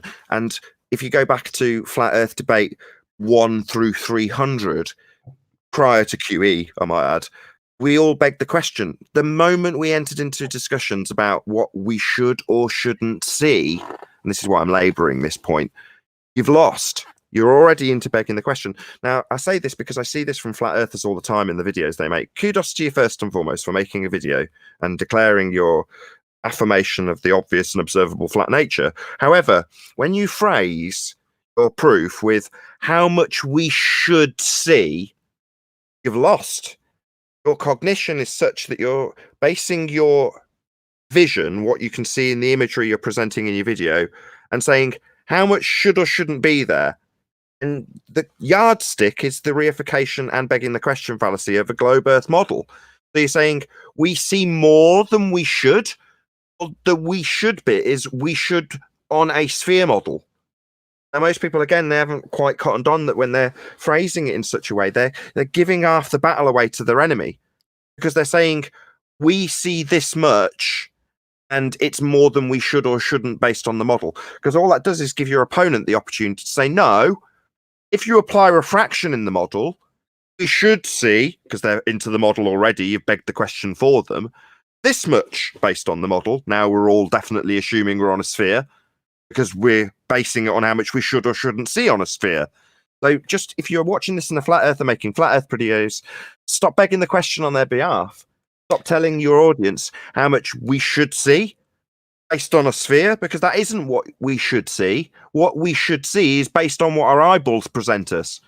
And that's why it's obvious and observable that the earth is flat. And how much should be seen is dictated by your bloody eyeballs, not by what a model says should be obscured if you reify the horizon into an obstruction. But that's what you're doing with your maths when you tell people how much further we can see today. Further than what sphere model reified tells you. Just, please, I beg of you, flat earthers, stop reifying the model for them. Hold on, Nathan. Oh, Hold on. Lord. Because, how are you going to present a black swan if not begging the question? It's part of it, but then you can, that's basically the process of pointing out a black swan. You have to do that. It's not begging the question. It's a conditional statement. It's part of modus tollens. It's not begging the question. No way. Right, Yeah, but if you're just presenting a black swan argument, then those are parts of the steps of what you're going to be saying. So, you're not trying to discourage people from presenting black swan proof, right? But I would personally argue that it would be wise to immediately include with it that terrestrial refraction, which is like the last rebuttal to it, is a paradox. So there's the black swan and there's the paradox of terrestrial refraction. Right. You present them together, there's nowhere to go for the ballers. That's my advice. Unsolicited advice. You know what my rules are? My refrigerator rules for unsolicited advice are? We'll get to that later. Wouldn't you agree? No, it's not that I agree or disagree. I don't want to stay here. I want to roll on. Let's roll. All right. So, and then we're going to get right into this. So, we're going to talk about formal deductive logic, and we're going to use modus ponens and modus tollens. We're also going to use their corruptions, right? Just go over them briefly, then I'll give you some examples here. So we got a modus tollens. It's formal. That means form. It has a form. If P, then Q, P, therefore Q. The corruption of this is the affirming the consequent fallacy. If P, then Q, Q, therefore P. You see the corruption, right? Because the second statement is P here in the modus ponens, and there's a switcheroo right here. It's that easy. It's hard to catch, right? You got to be very attentive and be familiar with the forms, right? When they say formal logical fallacy, that doesn't mean that you're wearing a tuxedo in a formal debate. The form is this. If P, then Q, therefore P, therefore Q. That's form. It's based on form. That's what they mean by formal logical fallacy. Because some people, ballers, think that because it's a formal logical fallacy, then if they employ a formal logical fallacy and it's just in a casual discussion, they don't think it's a fallacy then. I don't know where that comes from. It comes from some diluted hash resin friggin' concoction between their ears, because that's one of the stupidest things I ever heard. Gimp Panda and M. Scott Veach. You clowns. But I digress. Now we move to the modus tollens, right? If P, then Q. Not Q, therefore not P. We all know this one. I've been screaming over this for the past almost 10 months. The corruption is denying the antecedent. So look at the corruption now. If P, then Q. Not P, therefore not Q. So what's happening, they're switching around the middle terms. And that's corrupting the deductive logic, right? I'll give you a couple examples here. So, affirming the consequent, like I said, I stressed formal, the formal logical fallacy. If P, then Q, Q, therefore P. In the evolution genre, if evolution is true, P, then insert any Darwinian grab bag post hoc observations, fossils, homology, similarity, genetic variation, and others, Q. Well, we observed the post hoc observation, Q. Therefore, evolution is true, therefore P. Classic affirming the consequent formal logical fallacy. Now, to get back in our genre, if the spherical Earth with a radius of la la la is true, P, we will observe differing elevation angles of the stars, la la la, Q. Well, we observe differing elevation angles of the stars, Q. Therefore, the spherical Earth is true, therefore P. Affirming the consequent formal logical fallacy. That means from this point, your argument is void. Try again. Why? Well, because the logical fallacy is that P doesn't necessarily follow from Q. For example, if I had just eaten a whole pizza, P, I would feel very full. Q. I feel very full. Q. Therefore, I have just eaten a whole pizza. Therefore, P. Well, couldn't I have eaten a 20-ounce ribeye with fries or the old 96er? Prove the spherical Earth first, crayon munchers. Denying the antecedent. Formal, again, based on form. Formal logical fallacy. If P, then Q, not P, therefore not Q. If they are buried together, P, then they both existed together, Q. They are not buried together, not P, therefore they didn't exist together, therefore not Q. Well, that's a train wreck, right? We don't usually get the denying the antecedent in this genre. This is more evolutionary type of thing, but I'm still waiting. Another example, if you give a man a gun, P, he could kill someone, Q. He has no gun, not P, therefore he can't kill anyone, therefore not Q. Follow? You got to be sharp with these guys. Questions, comments on these? Yeah, you've got to sometimes tie people down to their actual claim when it comes to affirming the consequent or indeed denying the antecedent, because they'll often hit the burden of proof and make you explain an assertion that they've not yet made as a claim. Now, this is going to be a bit of a mouthful, but I will explain it. So, for instance, if you're a flat earther, you will have heard, how do you explain the star rotation in the southern hemisphere? So what's actually happened there is you've got a begging the question fallacy, which is hemispheres, and then you've got a burden of proof reversal fallacy being put on you to explain something. But the trick is to actually recognize not the begging the question fallacy of hemisphere or the burden of proof reversal fallacy, i.e. you're being challenged to prove a claim you've not made, but actually get your opponent to make their actual claim. Because the claim, as you've just heard in terms of the declination of stars, but I'll use star rotation just because that's what I've started with. Their actual claim is, if the Earth is a sphere, we will observe southern hemisphere star rotation. We observe southern hemisphere star rotation, therefore Earth's a sphere. So it's an affirming the consequent formal logical fallacy. But at the point that you get challenged to explain Southern Hemisphere star rotation on a flat plane, you're already like, how do I explain this? How does this work on my model? Or things of that nature. And if you recognize that hold on, I've not made a claim about how star rotation proves the flat Earth. Why am I having to justify this? Yeah. You might, if you're lucky, get to the point where you can demand your opponent actually explains it. But when they do, they'll get to this, the formal logic of their claim when it comes to the stars. And they're going to beg the question that Earth's a sphere with the word hemisphere and put it into the formal logic. If Earth's a sphere, star rotation, therefore Earth's a sphere. Yes, sir. Yep, sounds very familiar. That's it. Don't Well, get many antecedents. I'm with you, because when I first heard it, I got all excited. I was like, oh, I like that fallacy. Oh, I can't wait for someone to use it. And then no one ever used it. And you had to show me one where Toady used it.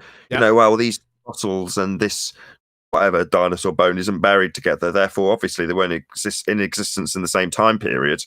And you're like, here you go, here's an example of a denying the antecedent. We just don't get them very often, if ever, in flat Earth versus globe Earth. It's an evolutionary argument, right? Mm-hmm. Yep, but Can I my say something? ears are perked. Yeah, go ahead, Neil. Well, this is the one that my son is having a problem with. And it always comes back to, but it only works on a sphere. So what do you do in that situation? I brought it just the way you said to bring it. Still says, but it only works on a sphere. That's his reasoning. There's a word for that, Neil. You're not going to like it because it's your son. Pardon my, it's called zealotry. Can't believe he's a zealot at 17. They're making him younger and younger. No, they always start out young, really, because that's when you got all the defiance spirit and not the wisdom to temper it. I'd be careful with that because they in that situation is you. I know, I was that. That's why Not I'm you, saying that. Neil. Oh. All right. He said they're making them that way. Well, who made them? I stand on the fifth with that. Yeah, right. I got you, man. Well, listen, I hate that. It drives me absolutely crazy when people say, well, it works. Number one, you have to get very specific with each claim. So you just generalizing, saying it, well, it only works on a sphere. That means that they would have to have proven that it doesn't work on the opposite. And have they done that? No. Follow? Hello? Well, they try to assert sometimes on your model, on their very cheap I conception of your model. Well, they would have to prove the contrary to support their claim, in other words. Well, that's what I tell him. I don't have a model. So how can you say it don't work where I'm standing on? Well, you don't even need that. They would have to show you whatever they say. Well, it only works on the sphere. Well, show us. Go ahead and get on a flat Earth and show it how it doesn't work. That's the only way they could support their claim. It's nonsensical. So the claim's juvenile. Let me quick on that, Neil. Right, next time he says that, do you want to know what you should ask him? You can thank QE for this one as well. Ask him to show you the model. Yeah. Why didn't I think of that? Yeah. Just see what he comes up with. So for the audience's benefit, they don't have a model. Now you're going to be thinking, nah, of course we've got a model if you're on the globe side. Oh, yeah. Well, there's a comment section below. I'm sure QE will approve all links. I'd like to see a globe Earth model. Show us. Not the flat Earth Google Earth, by the way. That's a flat Earth model, just in case anybody puts Google Earth in the link. Also been renounced by all debaters on the globe side. Just thought I'd add that in too. Nice flat Earth model. Yes, sir. No drop. No drop. Just in case anyone wonders why Google Earth's a flat Earth model. No drop. No 8 inches per mile squared. Flat. All right, boys. We ready to continue? I am. Good, Darwin. Yeah, sure. My personal favorite, because whenever I support stuff and put them up against the wall, guess what I get? Cherry picking. They don't have a clue what it means. And I challenge him every single time to define it. No one in the past 3.5 years has defined it accurately. Not a single one. So let's define it.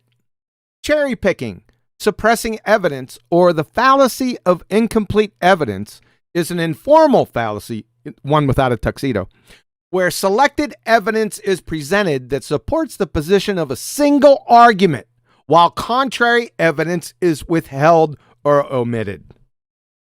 Listen closely, folks. The crayon munching clowns take a practice employed by the media, politicians, business and advertising, and pseudoscience, then, out of context, oh, the irony, feebly and clumsily superimpose it on actual scientific discourse. Then when the Crayola munchers get backed into a corner, which happens quite quick these days, while being bludgeoned to death with the business end of a baseball bat, they last port in the storm gasp, cherry picking. Every single baller does this. Every single evolutionist does this. Every single time, right? You see, it's absolutely impossible to cherry pick from actual scientific literature because it's empirically proven phenomena. Here comes the rub. Listen closely, clowns. The only way that you can possibly cherry pick within a document or reference is if there is more than one conclusion within the exact same topic. You get it? If this is the case, the document is contradictory, not empirical, not scientifically valid to begin with. You following this?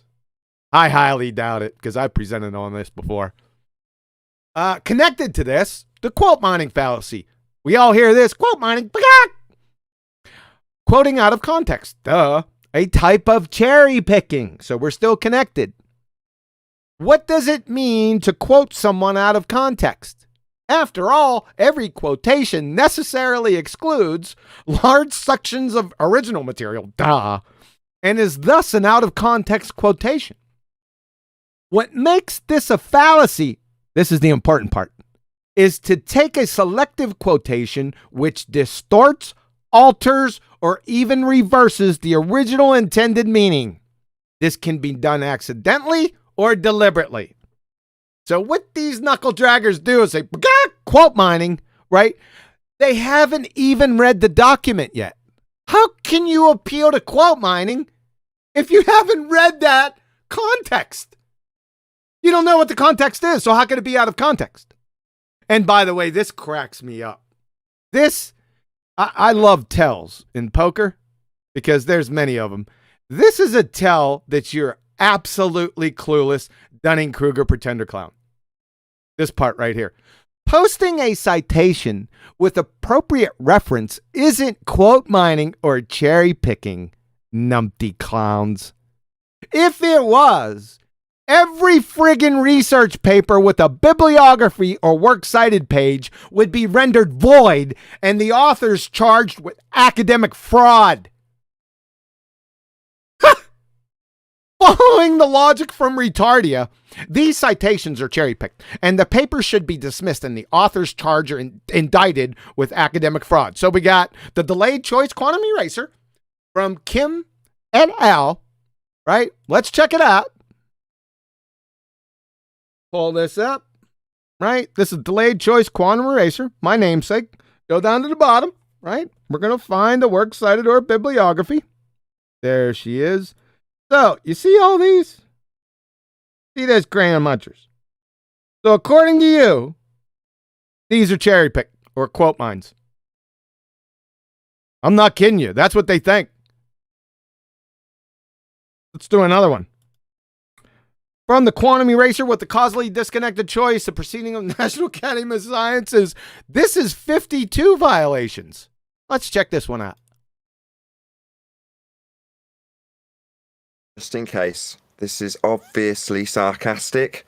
Obviously, reference-based citations aren't cherry-picked, just in case the tone of sarcasm hasn't been detected. So this is the reference section. We have 52 charges of quote mining or cherry picking. That's what you're saying. Let me be clear. Right? Oh, yeah. It also indicts every single encyclopedia and dictionary ever written. And for a cherry on top, it justifies my wife rejecting the chicken marsala recipe I gave her, because in the very same recipe book, directly beneath, it has chicken pot pie, which I hate. So she is on firm ground in refusing that chicken marsala recipe because the chicken pot pie's there. Makes perfect sense, doesn't it, Crayon Munchers? Number 2, the only way to quote someone, everyone says their quotes. You're morons. But we're going to get to the point down here in a minute. The only way to quote someone if a third party is quoted in a document. The citation will then read as quoted in. Duh. To cite with appropriate reference isn't a quote, it's a citation. Number 3, when a pretender clown fairy tales, when they implode, they immediately peel, like I said, like Pavlov's dog, to quote mining, right? Get ready to reap the whirlwind, Crayon Muncher. Here's my routine. And did you think you were done? You now have to support your charge, i.e. show where and how each were taken out of context. Like I said, I get metric tons of people that haven't even read the friggin' document in question. My question then, how in the world can you charge me with quote mining, taking out of context, when you haven't read the friggin' context yet? Right? Because you just forgot it. You heard it somewhere. You heard some knuckle dragger, window licking numpty say it somewhere, so you figured you'd get out of jail free, right? Think it covers your argument, covers your tale. No, it doesn't. It just indicts you further as being a numpty dipshit. This is tantamount to running up to a police officer and charging me with robbing a bank, and then when he challenges you with who, what, when, where, why, and how, you just stare at him. Yep. Thanks. This shows beyond a shadow of a doubt you haven't the first friggin' clue what quote mining is, right? Moreover, personally, I use a variation of parenthetical citation. Heard of it? Obviously rhetorical. It's practiced every day from 5th grade to the Supreme Court and is used extensively in scientific literature in support of claims. That's what you just seen before with the 2 previous papers. Irrespective that this format, the presentation format right here, isn't conducive to posting works cited pages. Duh. I don't want to have my post or presentations longer than War and Peace, so I post the citations with the appropriate reference in the body, minus a works cited or bibliography, right? I just do that for ease, right? There's no difference. I'm still posting the citation or the reference. By the mere fact that you guys bring this up is alone a screaming testimony that you've never reviewed scientific literature ever. You wouldn't know what actual science was if it landed on your face, spun around, and whistled Dixie. Do you need any more gasoline with your matches? I love when you guys do that. Keep it up. In that same vein, here's another train wreck. But in that very same reference QE you used, it says that astronomy is science. Meow, meow, meow, meow, meow. Well, did I cite it, Crayon Muncher? If not, then I'm not responsible for it.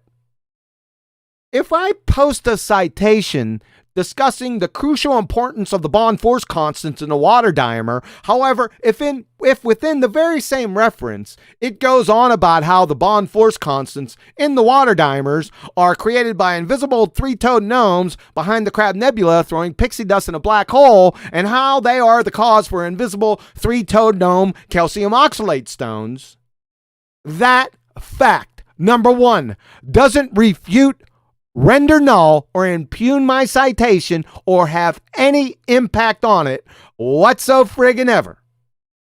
Number 2, doesn't denote that I believe that invisible 3-toed gnomes exist or have kidney stones. Number 3, doesn't obligate me to explain or justify in any way, shape, or form invisible 3-toed gnomes, crab nebulas, black holes, or calcium oxalate stones. And number 4, shows unequivocally that your clumsy numpty dipshittery appeal is an incoherent belly-laughing red herring fallacy from the Black Lagoon. In other words, Mr. Bagoo, I'm only responsible for the citation. Welcome to 5th grade. Again, by the mere fact that I had to explain this to you demonstrably reveals not only that you've never reviewed scientific literature, like I said, ever, but brings into serious question if or how you ever passed high school. In other words, you're a demonstrated no-depth Wiki Discovery Channel parodying pretender clown numpty muppet dipshit. Questions, comments? Yeah, Go on, Arwin. I just had a question about this calcium oralate. Do you think that that is actually a viable resource potentially to use? Dad, later. I'm surprised you didn't have an example in there. So, what amuses me the most about cherry picking is that yes, it gets leveled at QE. My opener was going to be guess which fallacy QE gets accused of the most, given how long this bit of the presentation's been. Right? It's like hell there, mate. Maybe. Anyway, what amuses me the most is even when it's under their nose from their own side, they won't even highlight it. It's just something they want to level at you.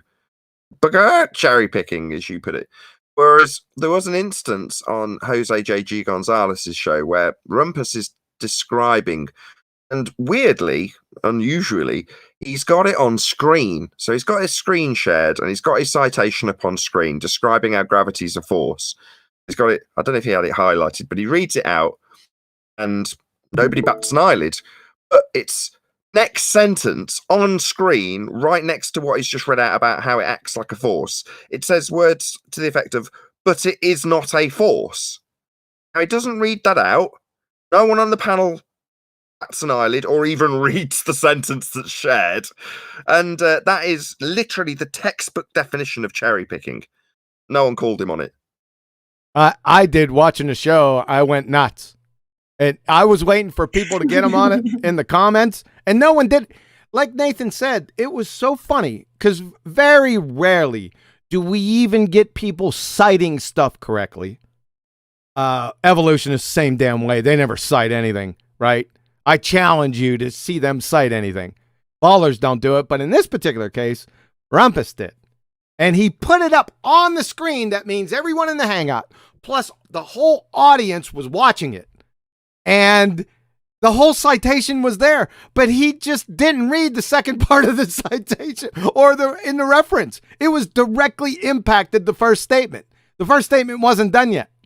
No one called him on. I lost my mind. Woohoo! Live cherry picking, live on air. It was live cherry picking. Yep. Yes, sir. Out to Unitox Femi, who says Kosho, Aristophanes sent a slave to measure. Yeah. He's talking about the debate. Oh, yeah. This Tuesday, you're going to be hearing that again. It's going to be QE versus Kosho.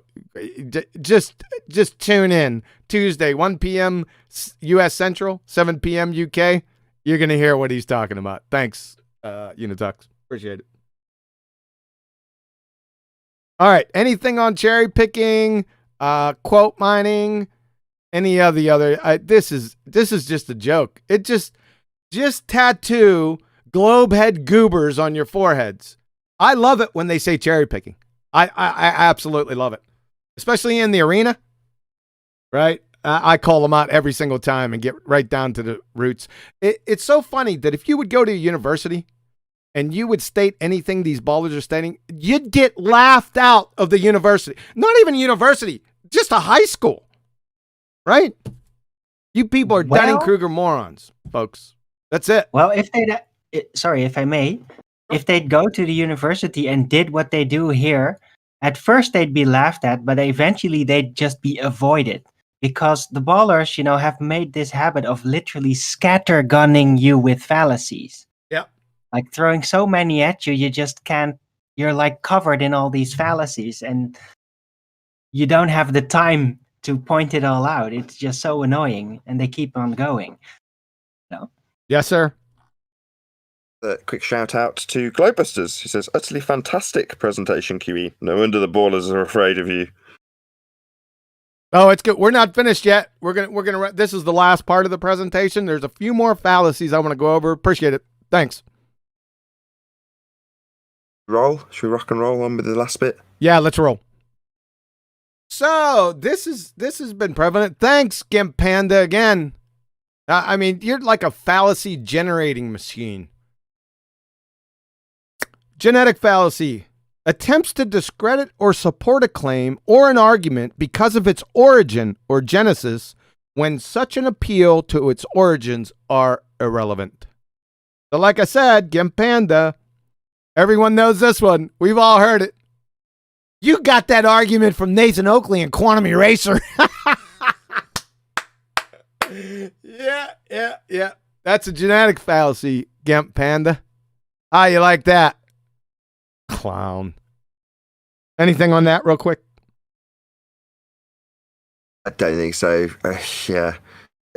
Well, there is a slight side note which goes alongside the genetic fallacy. Just a word to the wise. If you take on an argument, it's the publish and be damned argument, but in terms of ownership, once you present an argument, it becomes yours. Regardless of, in this instance, the attribution of an argument being false simply because it's come from me and QE in this instance. If you are arguing it, take ownership of it because it is your argument at that point. Where you got it is kind of irrelevant when you're fighting it. You've got to know the argument, you've got to know how to win, and if you lose, it's not the person who gave you the argument's fault. It's yours for not knowing the argument. So it becomes your argument upon arguing it. Don't let somebody use a genetic fallacy and make you think, oh, right, well, just because I'm not the originator of this particular argument, that makes my argument invalid. It doesn't. That's a genetic fallacy. But by the same token, number one, take ownership of the argument. It becomes your argument. And if you lose, don't blame it on me. It's your argument. Exactly. All right, we good? Well, I have a comment. It's basically another way of a peer review type of fallacy, but reversed. As it's saying, but yeah, the argument comes from that person, and that somehow makes the argument invalid. It's almost it's an ad hom. Peer review. It's almost an ad hom. Yeah, but covertly. Yeah, exactly. Generalization, stereotyping fallacy, ad hom, and a genetic fallacy, all in one. Yeah. A logical fallacy sandwich. It's a fallacy sandwich. I can't wait to get to that one. It's coming up. All right, we good with genetic fallacy? Yep. All right, false dichotomy. Mostly everyone knows what this is. It's pretty much self-explanatory. It's also known as a false dilemma and a black or white fallacy. The argument tries to force a conclusion by offering or implying an incomplete list of alternatives. Typically, only two options are considered, while in fact a number of additional options are available. So, example, and this is from Jose JG Retard, there are only two choices, natural and supernatural. You forgot one. Man-made, synthetic. So, that's just a simple false dichotomy fallacy, and you're a numpty. Good. Anyone? This is a real easy one. Well, it's basically another form of cherry picking, in a way. It's leaving out all the information. So in this case, options. Yes. And thereby politically suggesting you should pick one of these options and don't inquire further. Yeah, but the only problem is that you would have to see this in some document to make it cherry picking, or somebody said it. You follow? Right. And that's why it's not cherry picking, but it is kind of the same process. Yes, agreed. Another yes. form. Yeah. It's cherry picking in spirit. How about that one? I just made it up. Exactly. It's all picking fruits, man. Yeah. So, good? We good with the false dichotomy? Like I said, it's pretty self-explanatory. These are a couple nuanced ones, and I wanted to bring these up because they've been rearing their ugly heads. So, fallacy of composition, also known as composition fallacy, exception fallacy, or faulty induction. The description, inferring that something is true of the whole from the fact that it is true of some part of the whole. This is the opposite of the fallacy of division. We'll get to that one next. So the poster child for this is observational science. Thanks, Brenda. Listen, I don't want to put this at her door because hundreds of brain dead BallTARDs do the same thing. But she did it the other day. That's why I put her in here. Observational science. It's not only painfully redundant, it's fallacious because hypothesis, the queen of science, is not observational. Follow? This is a good one. Comments, question? This happens a lot, by the way. I've been calling out past few weeks, not only with observational science. There's some other examples too I didn't put in here, but take this one in. We're gonna get to its twisted sister here in a second.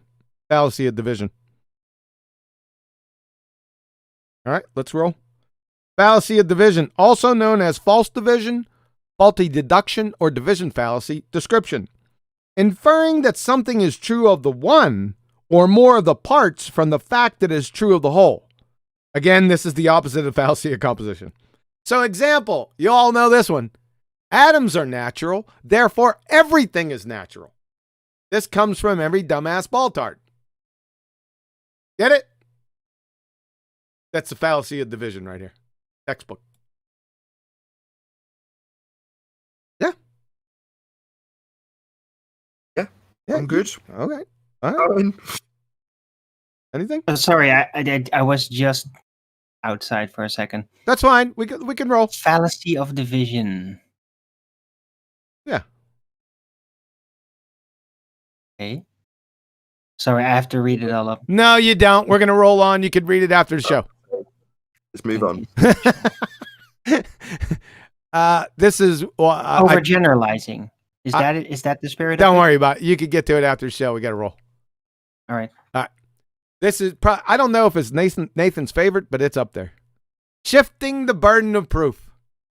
So, description: making a claim that needs justification, then demanding that the opponent justifies the opposite of the claim. So, example, back to Craig, fight the tight shirt. Scientific evidence of gravity is quite easily, it's called gravitational redshifted photons leaving the surface of the Earth. Response, as exampled by Craig, fight the tight shirt. Exampled by the photons are redshifted as they leave the surface of the Earth. Response, and Craig, fight the tight shirt. Well, why would that happen if gravity wasn't the cause? This is classic, right? When I heard this, when he said that, I said, oh, this is making the show, right? Because it's perfect, shifting the burden of proof, and they do it constantly. Questions, comments on shifting the burden of proof?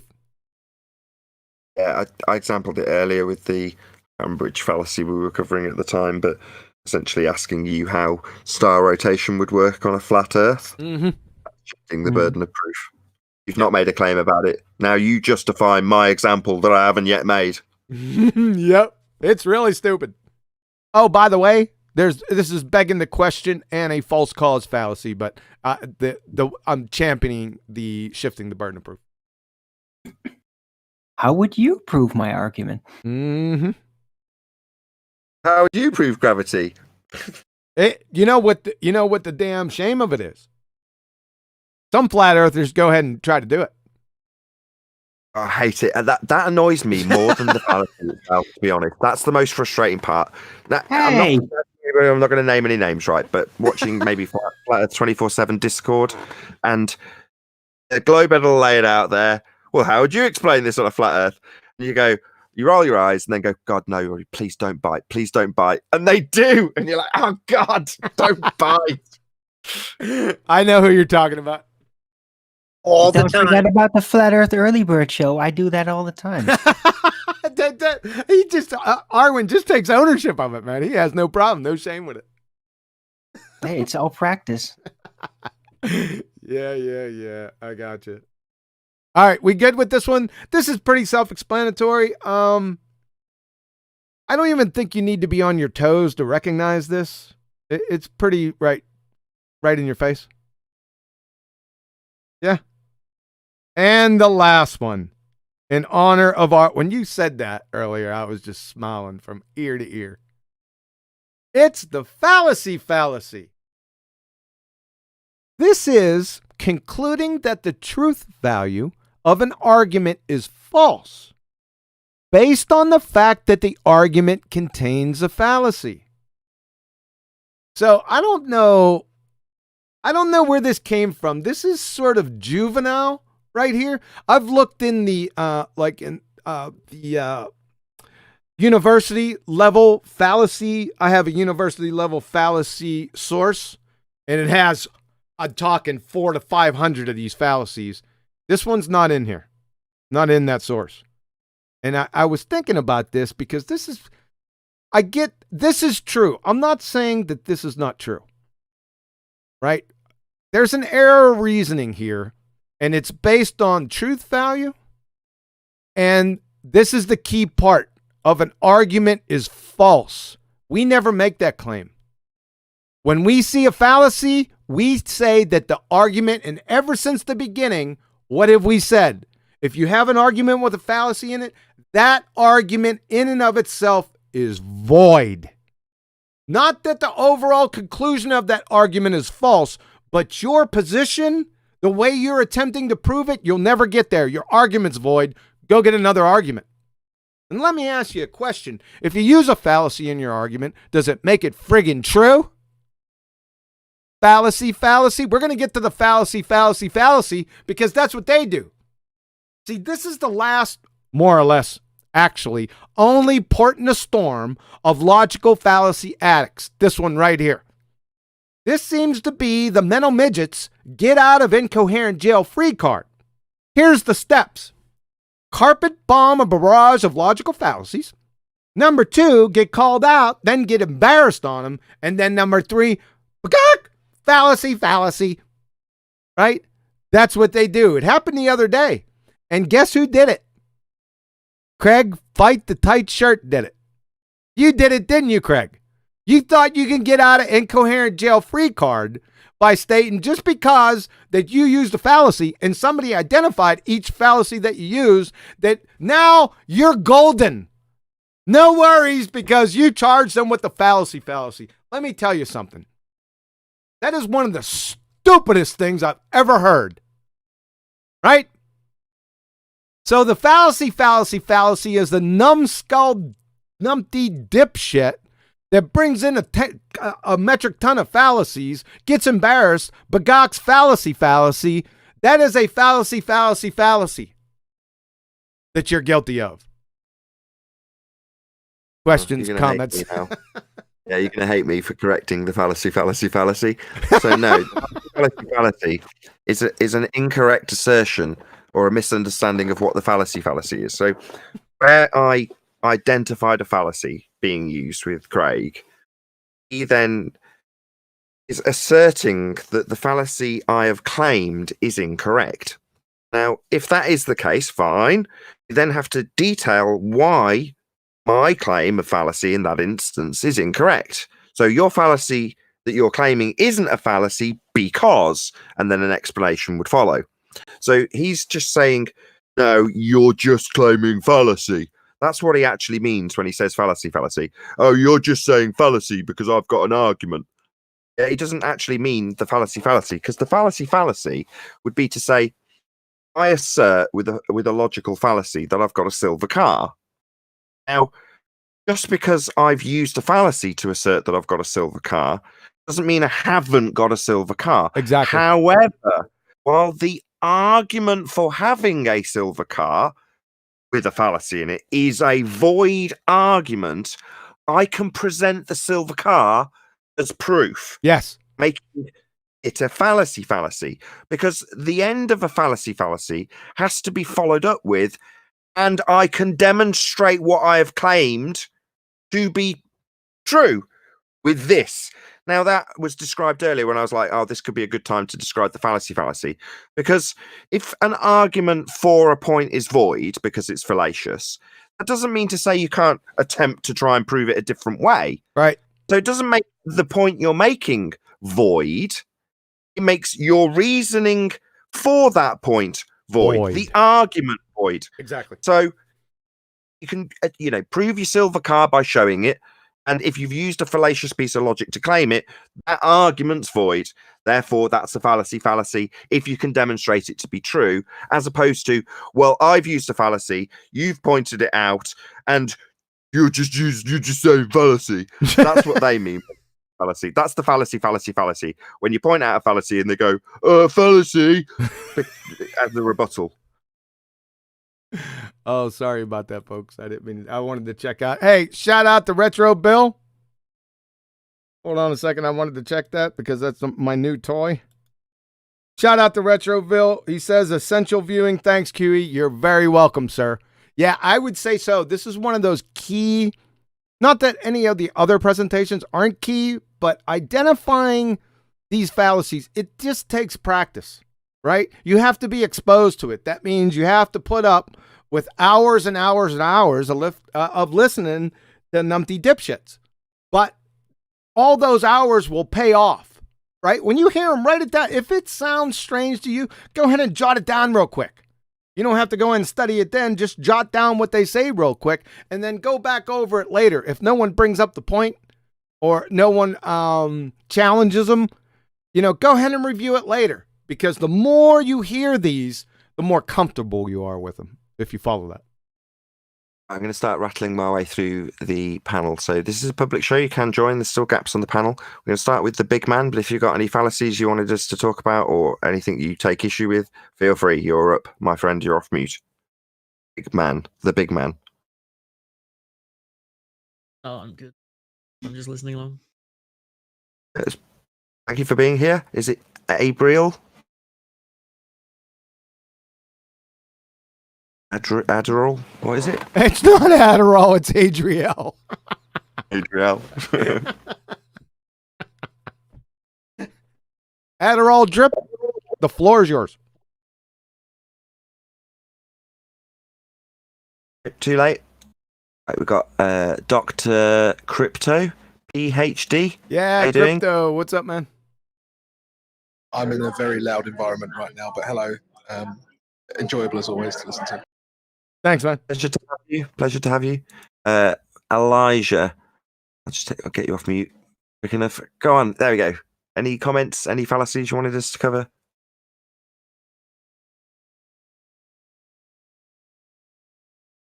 Nope, maybe not.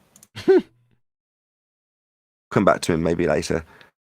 He'll flash if he wants us to. So next up we have got Good White. Oof.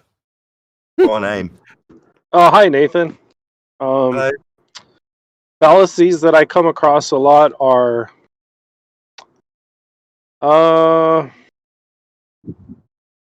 while we were discussing how they claim that the light bends around the Earth's radius. And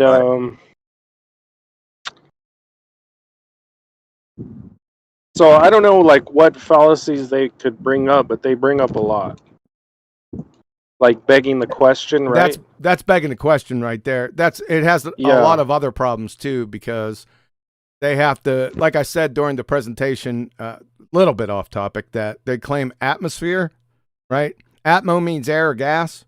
Sphere is shape. Gases have no inherent shape, so it's a contradiction right there. But the one you just said was basically begging the question because they would have to prove the radius.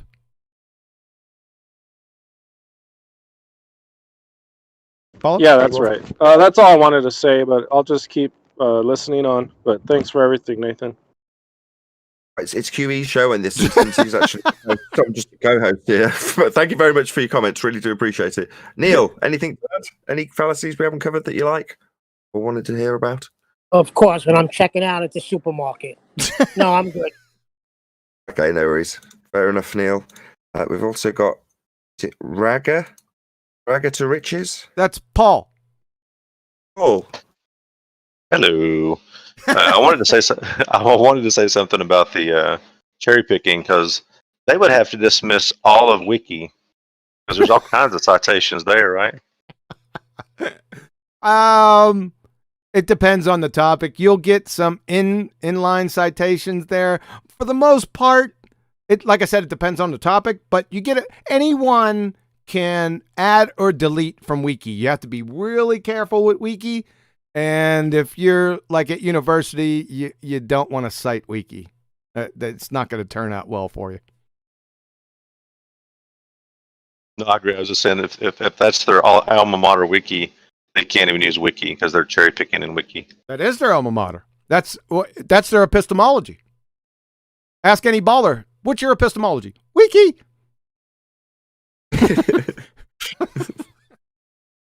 right. Rebel, are you there?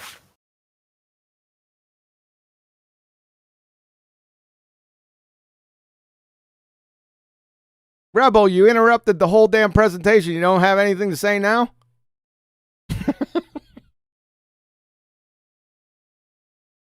Maybe we'll come back to Rebel later. Here we go. Rob Keane. Rob. Got anything to add? You don't understand. Yeah, at home. At home, yeah. Other than that, I got nothing. Sweet, man. Thanks. Technically not an ad-hom. There was no argument. There was no argument being presented, Rob. So that's not even an ad-hom. That's just a personal attack. Yeah. I'll go with that. Because that's what we get. Hold on a second. We're all talking at once. That's correct, because there was no argument. So, correct, Nathan. Good job. Thank you, Rob. Great job. Thank you. Thanks for all you do, Nathan. Right. Skeptical, how you doing? Oh, hello. Good evening, everyone. Good evening. Oh, hello. Hello, mate. Just want to basically bring to the table one of the common fallacies that ballers bring a lot, which is the fallacy of analogy or false analogy. Yeah. I didn't put that one in here because I figured everyone knew what it was. Very important one. Like I said, I didn't put it in here because I figured everyone knew what that one was. I should have put it in here, but I figured it was, sort of like well done, but you're correct. Yep. Have an example or anything skeptical? Did you want to add an example? Oh no, not really. That's the only fallacy that I've come across. Okay. False analogy. Like saying gas go down, go boom boom, like bouncy balls in a fish tank. That sort of false analogy. For instance, they would say a false analogy is like a type of informant fallacy. It states that, for instance, since item A and item B both have quality X in common, they must also have quality Y in common. And so we've got two different items which are completely different and must be dealt with differently and independently. When in fact, ballers, they completely use them both. They say, "Oh, okay, based upon this, okay, if it's analogous, therefore it must be true." Understand? That's complete. You must stick to the argument. Speak or don't bring analogies, because analogies are not the right basis to make your own argument. Do you know what I mean? That's the false analogy. What I mean is like item A, item B both have quality X in common. They must also have quality Y in common, which is false. Yeah, that's briefly how I understand that. Yeah. Sure. Well, also sounds a bit like equivocation, which we did cover. Yeah, to some extent. Yeah. Anything else? Oh no. Well, thank you very much indeed. Just do a quick shout out to Super Chatter. So, shout out to Michael Jones. Any scientific evidence for the second law of thermodynamics? Yeah, right. That would be a non sequitur. Good job. I've also got Rumpus. Was there any fallacies you wanted us to cover for you, Rumpus? He's muted and deafened, Nathan. He's a fallacy in himself. Maybe not. We won't get to cover his cherry picking. Like gravity. Hey ho, maybe another time. Hey Travis. Hey, good afternoon. Thanks for letting me be a part of this. It was great. I just have something to say here. God told me that if I wanted to know more about logical fallacies, then I needed to tune into this show. You weren't God also wanted me to tell you that. No, if it was my God, it just said that they need to tune into Flat Earth Debate weekdays at 2 p.m. UK time. Well, this is about logical fallacies. Fair enough. No, you're right. Be Here or Be Sphere for Quantum Eraser, Tuesdays, Thursdays, and bi-weekly on a Saturday. That's right. And what logical fallacy did I just employ twice? That's that one of them is an anecdotal fallacy. Okay. Appeal to creator. There you go. You're pretty close. Yeah, it's called appeal to heaven. So, or a higher power. I see. But I believe you. I'm sure God did tell you to watch Flat Earth Debate weekdays at 2 p.m. UK time. I actually believe that. I do, buddy. Anything else, Travis? Was there any logical fallacies that you wanted us to talk about or anything else? No, I just thought I'd make everybody chuckle a little bit. It was a really great show. Pretty much covered most things that I already knew. I really laugh at the false dichotomies. Those are pretty funny, especially when they try to throw 3 in there. Die meaning 2. Dichotomy. Yes.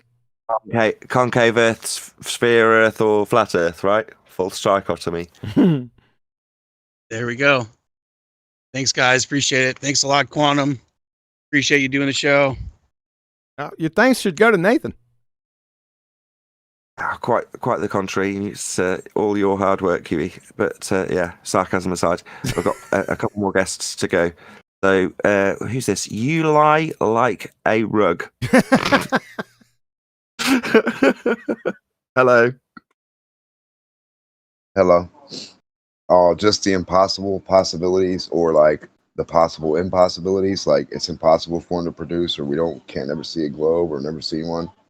Like no real tangible globe ever, but they say it's possible. It's a reification fallacy. Any more for any more? You lie like a rug? No, that's just the main one. It's really that one a lot. Things that they always deem possible that are impossible, and they try to point them out, and then you're like, can you show us or prove? And they just can't ever supply anything. Indeed. Thank you very much. I think there's a couple of other people who've joined in the meantime. Let's just have a look. Or is there? No, I think that might be it. We can head back to Elijah, see if he's around. Neil, you had something to say? Yeah, I want Nathan to say that guy's name one more time. You lie like a rug. You lie like a rug? Have I missed out? I'm looking quite a distance. My screen's quite away. Have I mispronounced it? No, you didn't. It sort of sounded like robotic. Okay. Well, it was a pleasure having you lie like a rug. Hey, Elijah. Nathan, you gotta say it. That's like a Brooklyn thing to me. It's like, yo, you lie like a rug. You gotta come out a little quicker. Okay. Thank you for teaching me how to be hood. What's up, Elijah? Hey, Elijah.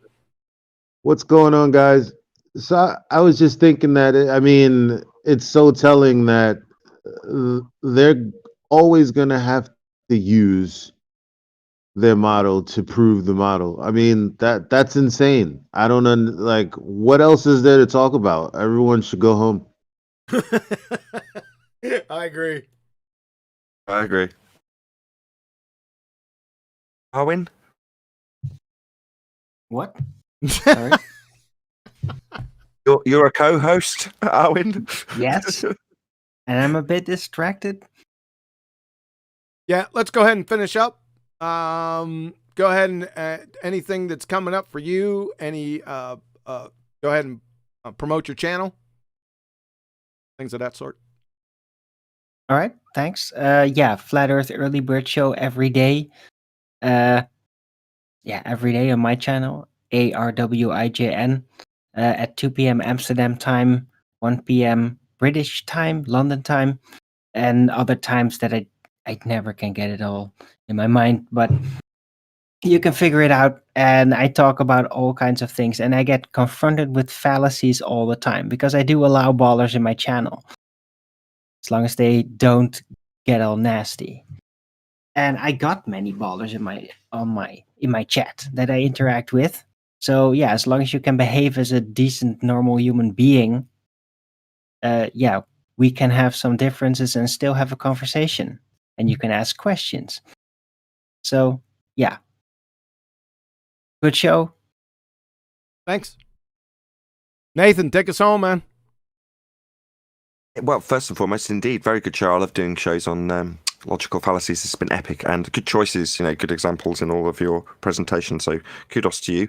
Obviously, a massive thank you to all of the people who joined from the public to present their views. Epic as always. Good ballbusters. Thank you very much. Of course, a massive thank you to all of the live audience who've joined and smashed the super chat.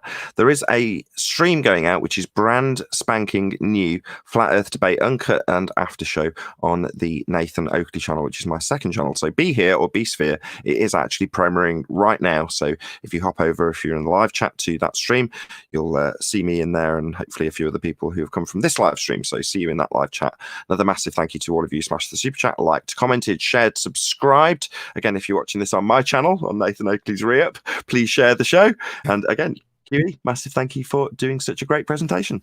No problem, man. I really enjoyed doing it. And for the next logical fallacy presentation, I earmarked the one that Rumpus did. I know exactly which citation he had, so I'll square that one away next time.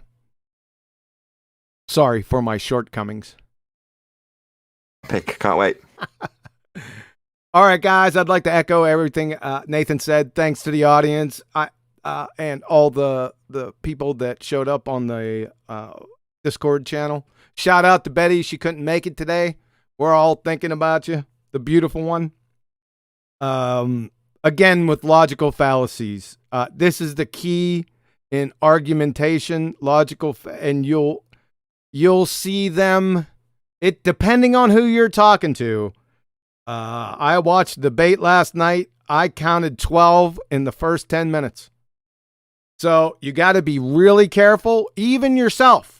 I mean, you have to know these fallacies so you don't employ them yourself because you're going to get called out. I'll probably be the one to do it because I love searching for them. I listen for trigger words, and you're going to get busted sooner or later.